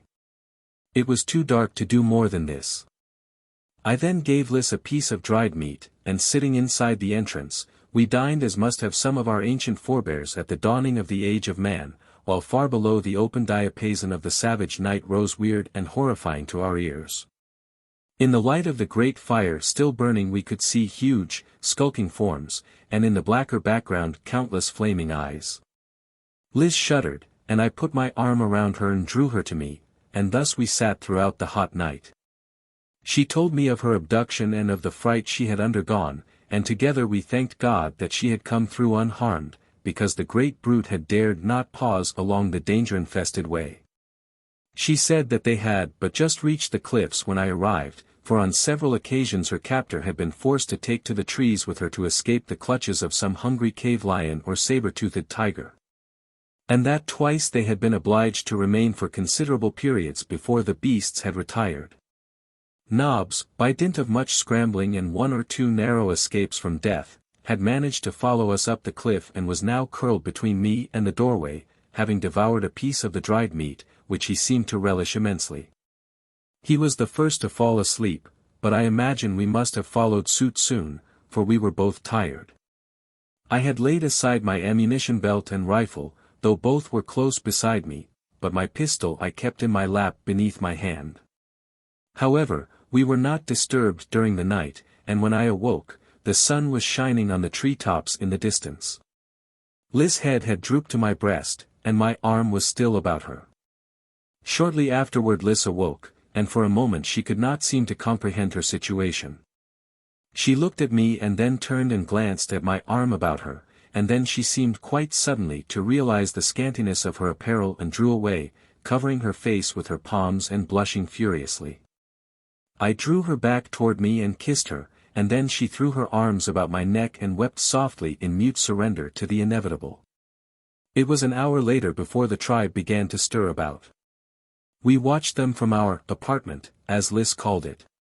Neither men nor women wore any sort of clothing or ornaments, and they all seemed to be about of an age, nor were there any babies or children among them. This was, to us, the strangest and most inexplicable of facts, but it recalled to us that though we had seen many of the lesser developed wild people of Caspak, we had never yet seen a child or an old man or woman. After a while they became less suspicious of us and then quite friendly in their brutish way. They picked at the fabric of our clothing, which seemed to interest them, and examined my rifle and pistol and the ammunition in the belt around my waist. I showed them the thermos bottle, and when I poured a little water from it, they were delighted, thinking that it was a spring which I carried about with me, a never-failing source of water supply.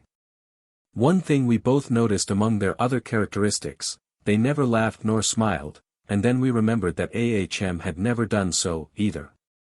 I asked them if they knew AHM, but they said they did not. One of them said, "Back there we may have known him." And he jerked his head to the south. "You came from back there?" I asked. He looked at me in surprise.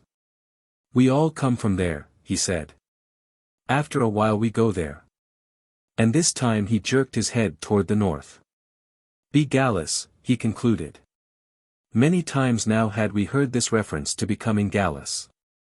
AHM had spoken of it many times. Liz and I decided that it was a sort of original religious conviction, as much a part of them as their instinct for self-preservation, a primal acceptance of a hereafter and a holier state. It was a brilliant theory, but it was all wrong. I know it now, and how far we were from guessing the wonderful, the miraculous.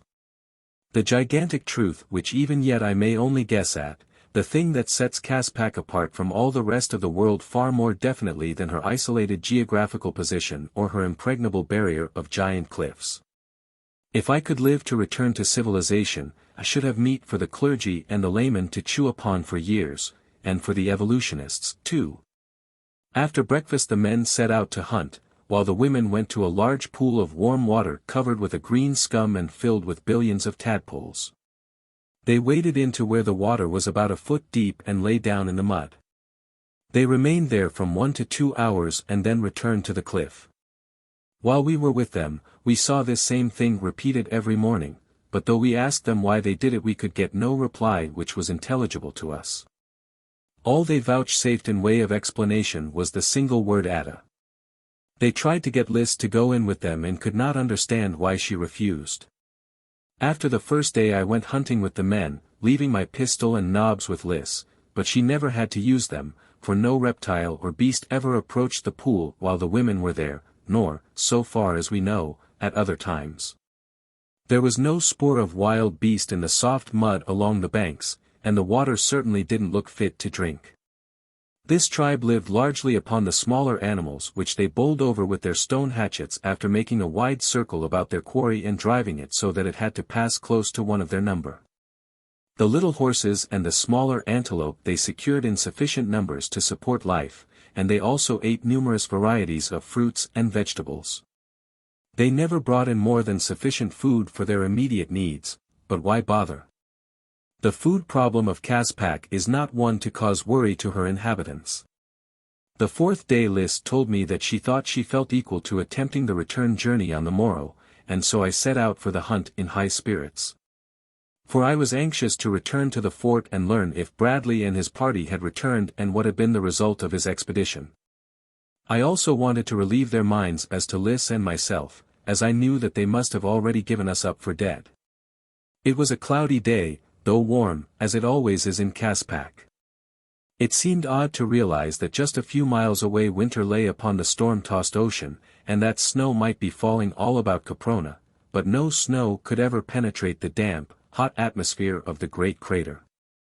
We had to go quite a bit farther than usual before we could surround a little bunch of antelope, and as I was helping drive them, I saw a fine red deer a couple of 100 yards behind me. He must have been asleep in the long grass, for I saw him rise and look about him in a bewildered way, and then I raised my gun and let him have it.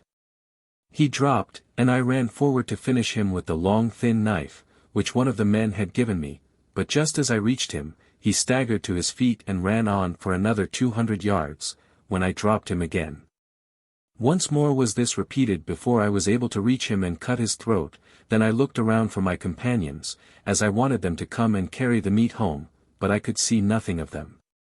I called a few times and waited, but there was no response and no one came. At last I became disgusted, and cutting off all the meat that I could conveniently carry, I set off in the direction of the cliffs. I must have gone about a mile before the truth dawned upon me. I was lost, hopelessly lost.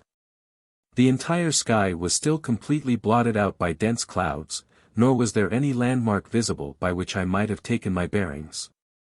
I went on in the direction I thought was south but which I now imagine must have been about due north, without detecting a single familiar object. In a dense wood I suddenly stumbled upon a thing which at first filled me with hope and later with the most utter despair and dejection. It was a little mound of new-turned earth sprinkled with flowers long since withered, and at one end was a flat slab of sandstone stuck in the ground. It was a grave, and it meant for me that I had at last stumbled into a country inhabited by human beings. I would find them, they would direct me to the cliffs. Perhaps they would accompany me and take us back with them to their abodes, to the abodes of men and women like ourselves. My hopes and my imagination ran riot in the few yards I had to cover to reach that lonely grave and stoop that I might read the rude characters scratched upon the simple headstone. This is what I read. Here lies John Tippett, Englishman, killed by Tyrannosaurus. September 10, A.D. 1916. R.I.P. Tippett. It seemed incredible. Tippett lying here in this gloomy wood. Tippett dead. He had been a good man, but the personal loss was not what affected me. It was the fact that this silent grave gave evidence that Bradley had come this far upon his expedition and that he too probably was lost, for it was not our intention that he should be long gone. If I had stumbled upon the grave of one of the party, was it not within reason to believe that the bones of the others lay scattered somewhere near? Chapter 9. As I stood looking down upon that sad and lonely mound, wrapped in the most dismal of reflections and premonitions, I was suddenly seized from behind and thrown to earth. As I fell, a warm body fell on top of me, and hands grasped my arms and legs. When I could look up, I saw a number of giant figures pinioning me down, while others stood about surveying me. Here again was a new type of man, a higher type than the primitive tribe I had just quitted. They were a taller people, too, with better-shaped skulls and more intelligent faces. There were less of the ape characteristics about their features, and less of the negroid, too. They carried weapons, stone-shod spears, stone knives, and hatchets, and they wore ornaments and breechcloths, the former of feathers worn in their hair and the latter made of a single snakeskin cured with the head on. The head depending to their knees. Of course I did not take in all these details upon the instant of my capture, for I was busy with other matters. 3 of the warriors were sitting upon me, trying to hold me down by main strength and awkwardness, and they were having their hands full in the doing, I can tell you. I don't like to appear conceited, but I may as well admit that I am proud of my strength and the science that I have acquired and developed in the directing of it, that and my horsemanship I always have been proud of. And now, that day, all the long hours that I had put into careful study, practice and training brought me in 2 or 3 minutes a full return upon my investment. Californians, as a rule, are familiar with jujutsu, and I especially had made a study of it for several years, both at school and in the gym of the Los Angeles Athletic Club, while recently I had, in my employ, a Jap who was a wonder at the art. It took me just about 30 seconds to break the elbow of one of my assailants, trip another and send him stumbling backward among his fellows, and throw the third completely over my head in such a way that when he fell his neck was broken. In the instant that the others of the party stood in mute and inactive surprise, I unslung my rifle, which, carelessly, I had been carrying across my back, and when they charged, as I felt they would, I put a bullet in the forehead of one of them. This stopped them all temporarily, not the death of their fellow, but the report of the rifle, the first they had ever heard. Before they were ready to attack me again, one of them spoke in a commanding tone to his fellows, and in a language similar but still more comprehensive than that of the tribe to the south, as theirs was more complete than Ahm's. He commanded them to stand back and then he advanced and addressed me. He asked me who I was, from whence I came and what my intentions were. I replied that I was a stranger in Caspak, that I was lost and that my only desire was to find my way back to my companions. He asked where they were and I told him toward the south somewhere, using the Caspakian phrase which, literally translated, means, toward the beginning. His surprise showed upon his face before he voiced it in words. "There are no gallows there," he said. "I tell you," I said angrily, "that I am from another country, far from Caspak, far beyond the high cliffs. I do not know who the gallows may be, I have never seen them. This is the farthest north I have been. Look at me, look at my clothing and my weapons. Have you ever seen a gallo or any other creature in Caspak who possessed such things?" He had to admit that he had not, and also that he was much interested in me, my rifle and the way I had handled his 3 warriors. Finally he became half convinced that I was telling him the truth and offered to aid me if I would show him how I had thrown the man over my head and also make him a present of the bang spear, as he called it. I refused to give him my rifle, but promised to show him the trick he wished to learn if he would guide me in the right direction. He told me that he would do so tomorrow, that it was too late today and that I might come to their village and spend the night with them. I was loath to lose so much time, but the fellow was obdurate, and so I accompanied them. The 2 dead men they left where they had fallen, nor gave them a second glance, thus cheap is life upon Caspak. These people also were cave dwellers, but their caves showed the result of a higher intelligence that brought them a step nearer to civilized man than the tribe next, toward the beginning. The interiors of their caverns were cleared of rubbish, though still far from clean, and they had pallets of dried grasses covered with the skins of leopard, lynx, and bear, while before the entrances were barriers of stone and small, rudely circular stone ovens. The walls of the cavern to which I was conducted were covered with drawings scratched upon the sandstone. There were the outlines of the giant red deer, of mammoths, of tigers and other beasts.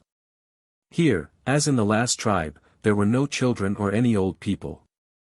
The men of this tribe had 2 names, or rather names of 2 syllables, and their language contained words of 2 syllables. Whereas in the tribe of Tsa the words were all of a single syllable, with the exception of a very few like Atis and Gallus. The chief's name was Tujo, and his household consisted of 7 females and himself. These women were much more comely, or rather less hideous than those of Tsa's people. One of them, even, was almost pretty, being less hairy and having a rather nice skin, with high coloring. They were all much interested in me and examined my clothing and equipment carefully, handling and feeling and smelling of each article. I learned from them that their people were known as Bandlu, or spearmen. Tsa's race was called Estiolu, hatchetmen. Below these in the scale of evolution came the Bolu, or clubmen, and then the Uhlus, who had no weapons and no language. In that word I recognized what to me seemed the most remarkable discovery I had made upon Caprona, for unless it were mere coincidence, I had come upon a word that had been handed down from the beginning of spoken language upon earth. Been handed down for millions of years, perhaps, with little change. It was the sole remaining thread of the ancient woof of a dawning culture which had been woven when Caprona was a fiery mount upon a great land mass teeming with life. It linked the unfathomable then to the eternal now. And yet it may have been pure coincidence. My better judgment tells me that it is coincidence that in Caspak the term for speechless man is Uhlus, and in the outer world of our own day it is Alolus. The comely woman of whom I spoke was called Sota, and she took such a lively interest in me that Tujo finally objected to her attentions, emphasizing his displeasure by knocking her down and kicking her into a corner of the cavern.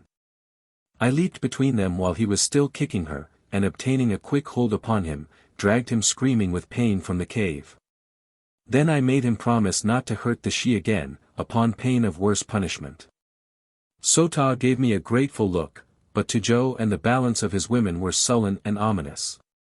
Later in the evening Sota confided to me that she was soon to leave the tribe. Sota soon to be Krolu, she confided in a low whisper. I asked her what a Krolu might be, and she tried to explain, but I do not yet know if I understood her.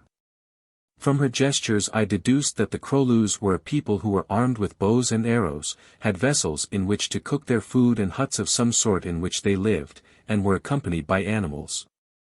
It was all very fragmentary and vague, but the idea seemed to be that the Krolus were a more advanced people than the Bandlus. I pondered a long time upon all that I had heard, before sleep came to me. I tried to find some connection between these various races that would explain the universal hope which each of them harbored that some day they would become Gallus. Sota had given me a suggestion. But the resulting idea was so weird that I could scarce even entertain it. Yet it coincided with Ahm's expressed hope, with the various steps in evolution I had noted in the several tribes I had encountered and with the range of type represented in each tribe. For example, among the Bandlu were such types as Sota, who seemed to me to be the highest in the scale of evolution, and Tujo, who was just a shade nearer the ape, while there were others who had flatter noses, more prognathous faces and hairier bodies. The question puzzled me. Possibly in the outer world the answer to it is locked in the bosom of the Sphinx. Who knows? I do not. Thinking the thoughts of a lunatic or a dope fiend, I fell asleep. And when I awoke, my hands and feet were securely tied and my weapons had been taken from me. How they did it without awakening me I cannot tell you. It was humiliating, but it was true. Tujo stood above me. The early light of morning was dimly filtering into the cave. Tell me, he demanded, how to throw a man over my head and break his neck, for I am going to kill you, and I wish to know this thing before you die. Of all the ingenuous declarations I have ever heard, this one copped the proverbial bun. It struck me as so funny that, even in the face of death, I laughed. Death, I may remark here, had, however, lost much of his terror for me. I had become a disciple of Lis's fleeting philosophy of the valuelessness of human life. I realized that she was quite right, that we were but comic figures hopping from the cradle to the grave, of interest to practically no other created thing than ourselves and our few intimates. Behind Tujo stood Sota. She raised one hand with the palm toward me, the Caspakian equivalent of a negative shake of the head. Let me think about it, I parried, and Tujo said that he would wait until night. He would give me a day to think it over. Then he left, and the women left, the men for the hunt, and the women, as I later learned from Sota, for the warm pool where they immersed their bodies as did the shes of the Estiolu. Atta, explained Sota, when I questioned her as to the purpose of this matutinal rite, but that was later. I must have lain there bound and uncomfortable for 2 or 3 hours when at last Sota entered the cave. She carried a sharp knife, mine, in fact, and with it she cut my bonds. Come, she said. Sota will go with you back to the Gallus. It is time that Sota left the Bandlu. Together we will go to the Krolu, and after that the Gallus. Tujo will kill you tonight. He will kill Sota if he knows that Sota aided you. We will go together. I will go with you to the Krolu, I replied, but then I must return to my own people toward the beginning. You cannot go back, she said. It is forbidden. They would kill you. Thus far have you come, there is no returning. But I must return, I insisted. My people are there. I must return and lead them in this direction. She insisted, and I insisted, but at last we compromised. I was to escort her as far as the country of the Krolu, and then I was to go back after my own people and lead them north into a land where the dangers were fewer and the people less murderous. She brought me all my belongings that had been filched from me, rifle, ammunition, knife, and thermos bottle, and then hand in hand we descended the cliff and set off toward the north. For 3 days we continued upon our way, until we arrived outside a village of thatched huts just at dusk. Sota said that she would enter alone. I must not be seen if I did not intend to remain, as it was forbidden that one should return and live after having advanced this far. So she left me. She was a dear girl and a stanch and true comrade, more like a man than a woman. In her simple barbaric way she was both refined and chaste. She had been the wife of Tijo. Among the Krolu she would find another mate after the manner of the strange Caspakian world. But she told me very frankly that whenever I returned, she would leave her mate and come to me, as she preferred me above all others. I was becoming a ladies' man after a lifetime of bashfulness. At the outskirts of the village I left her without even seeing the sort of people who inhabited it, and set off through the growing darkness toward the south.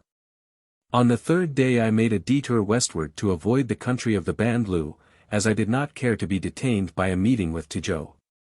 On the 6th day I came to the cliffs of the Stiolu, and my heart beat fast as I approached them, for here was Liss. Soon I would hold her tight in my arms again, soon her warm lips would merge with mine. I felt sure that she was still safe among the Hatchet people, and I was already picturing the joy and the lovelight in her eyes when she should see me once more as I emerged from the last clump of trees and almost ran toward the cliffs. It was late in the morning. The women must have returned from the pool, yet as I drew near, I saw no sign of life whatever. They have remained longer, I thought. But when I was quite close to the base of the cliffs, I saw that which dashed my hopes and my happiness to earth. Strewn along the ground were a score of mute and horrible suggestions of what had taken place during my absence, bones picked clean of flesh, the bones of man-like creatures, the bones of many of the tribe of Stiolu. Nor in any cave was there sign of life. Closely I examined the ghastly remains, fearful each instant that I should find the dainty skull that would shatter my happiness for life. But though I searched diligently, picking up every one of the 20-odd skulls, I found none that was the skull of a creature but slightly removed from the ape. Hope, then, still lived. For another 3 days I searched north and south, east and west for the hatchet men of Caspak, but never a trace of them did I find. It was raining most of the time now, and the weather was as near cold as it ever seems to get on Caprona. At last I gave up the search and set off toward Fort Dinosaur. For a week filled with the terrors and dangers of a primeval world, I pushed on in the direction I thought was south. The sun never shone, the rain scarcely ever ceased falling. The beasts I met with were fewer in number but infinitely more terrible in temper, yet I lived on until there came to me the realization that I was hopelessly lost, that a year of sunshine would not again give me my bearings.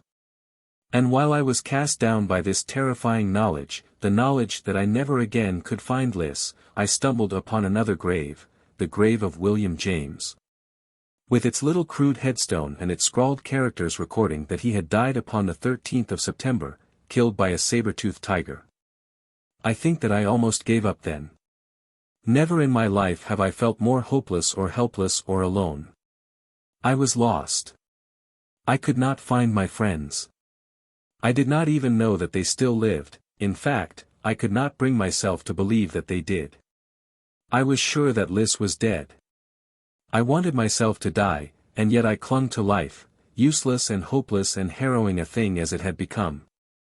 I clung to life because some ancient, reptilian forebear had clung to life and transmitted to me through the ages the most powerful motive that guided his minute brain, the motive of self-preservation. At last I came to the Great Barrier Cliffs. And after 3 days of mad effort, of maniacal effort, I scaled them. I built crude ladders, I wedged sticks in narrow fissures, I chopped toeholds and fingerholds with my long knife, but at last I scaled them. Near the summit I came upon a huge cavern. It is the abode of some mighty winged creature of the Triassic, or rather it was. Now it is mine. I slew the thing and took its abode. I reached the summit and looked out upon the broad grey terrible Pacific of the far southern winter. It was cold up there. It is cold here today, yet here I sit watching for the thing I know will never come, for a sail. Chapter 10. Once a day I descend to the base of the cliff and hunt, and fill my stomach with water from a clear cold spring. I have 3 gourds which I fill with water and take back to my cave against the long nights. I have fashioned a spear and a bow and arrow, that I may conserve my ammunition, which is running low. My clothes are worn to shreds. Tomorrow I shall discard them for leopard skins which I have tanned and sewn into a garment strong and warm. It is cold up here. I have a fire burning and I sit bent over it while I write, but I am safe here. No other living creature ventures to the chill summit of the barrier cliffs. I am safe, and I am alone with my sorrows and my remembered joys, but without hope. It is said that hope springs eternal in the human breast, but there is none in mine. I am about done. Presently I shall fold these pages and push them into my thermos bottle. I shall cork it and screw the cap tight, and then I shall hurl it as far out into the sea as my strength will permit. The wind is offshore, the tide is running out.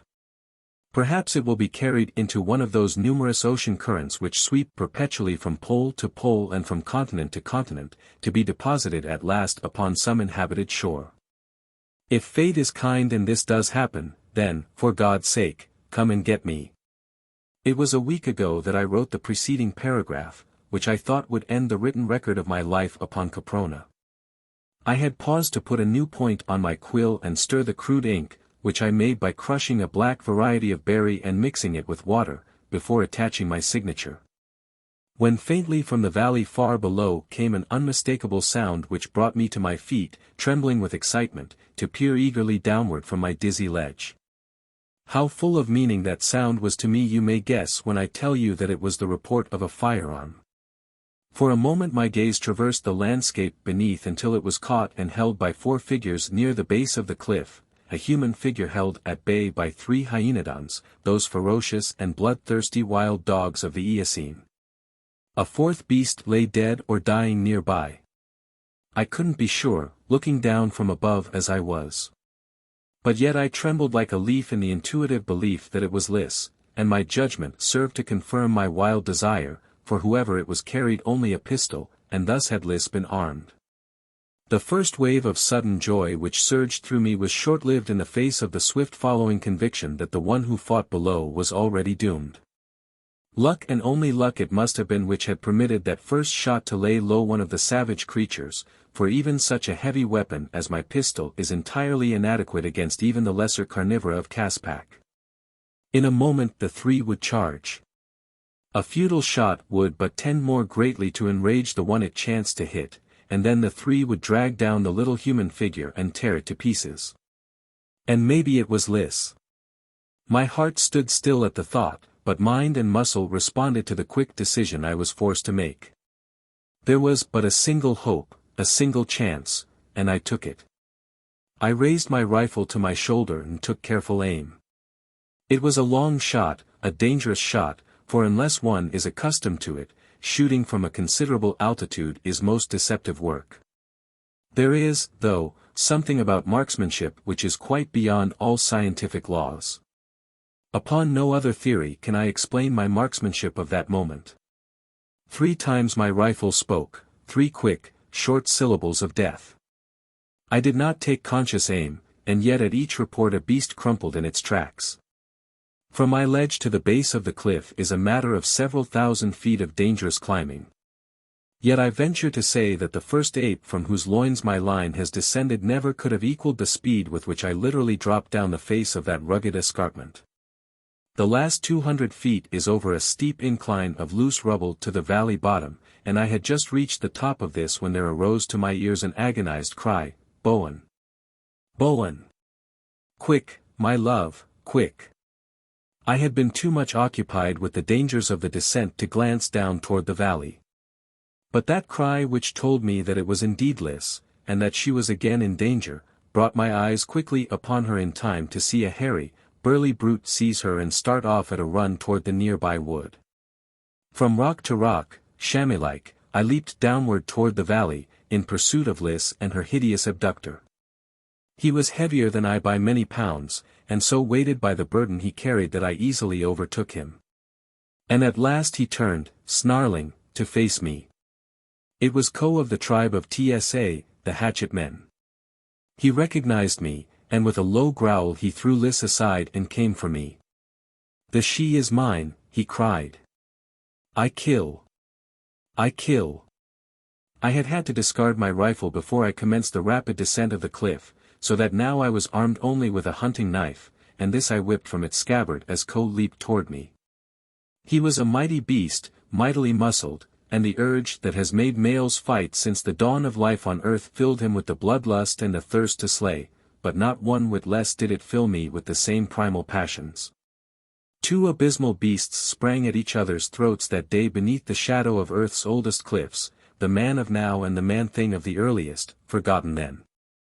Imbued by the same deathless passion that has come down unchanged through all the epochs, periods and eras of time from the beginning, and which shall continue to the incalculable end, woman, the imperishable alpha and omega of life. Ko closed and sought my jugular with his teeth.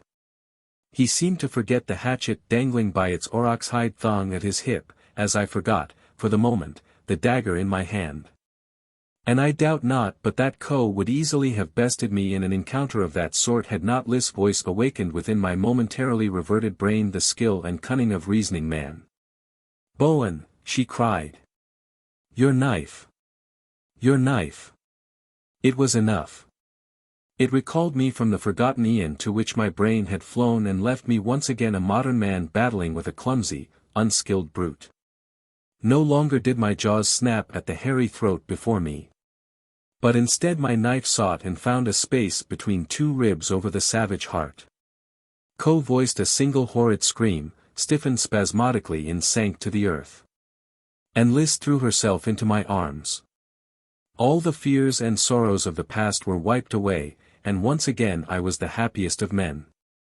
With some misgivings I shortly afterward cast my eyes upward toward the precarious ledge which ran before my cave, for it seemed to me quite beyond all reason to expect a dainty modern belle to essay the perils of that frightful climb.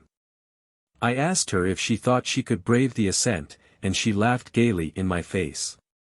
"Watch," she cried, and ran eagerly toward the base of the cliff. Like a squirrel she clambered swiftly aloft, so that I was forced to exert myself to keep pace with her. At first she frightened me, but presently I was aware that she was quite as safe here as was I.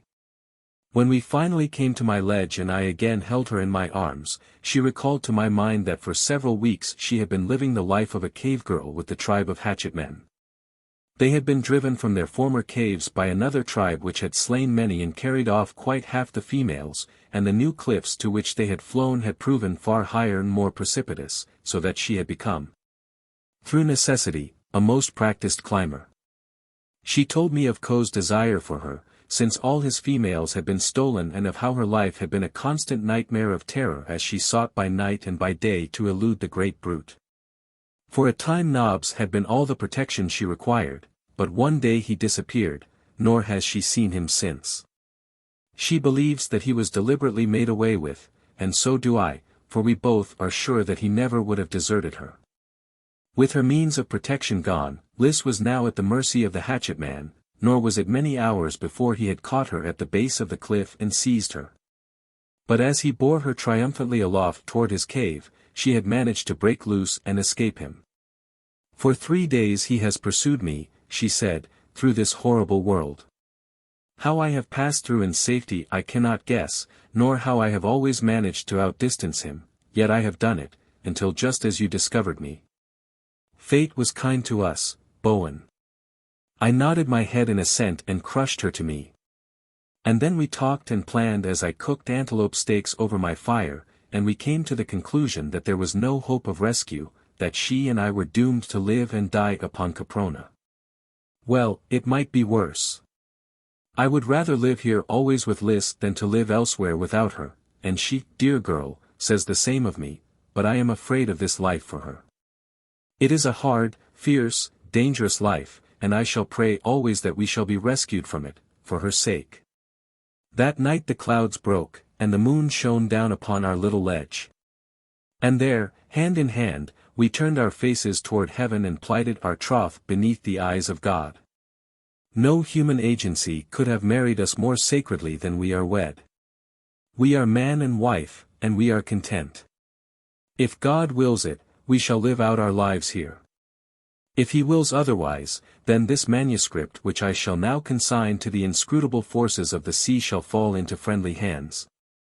However, we are each without hope. And so we say goodbye in this, our last message to the world beyond the barrier cliffs. Signed, Bowen J. Tyler, Jr. Lis La R. Tyler. The End.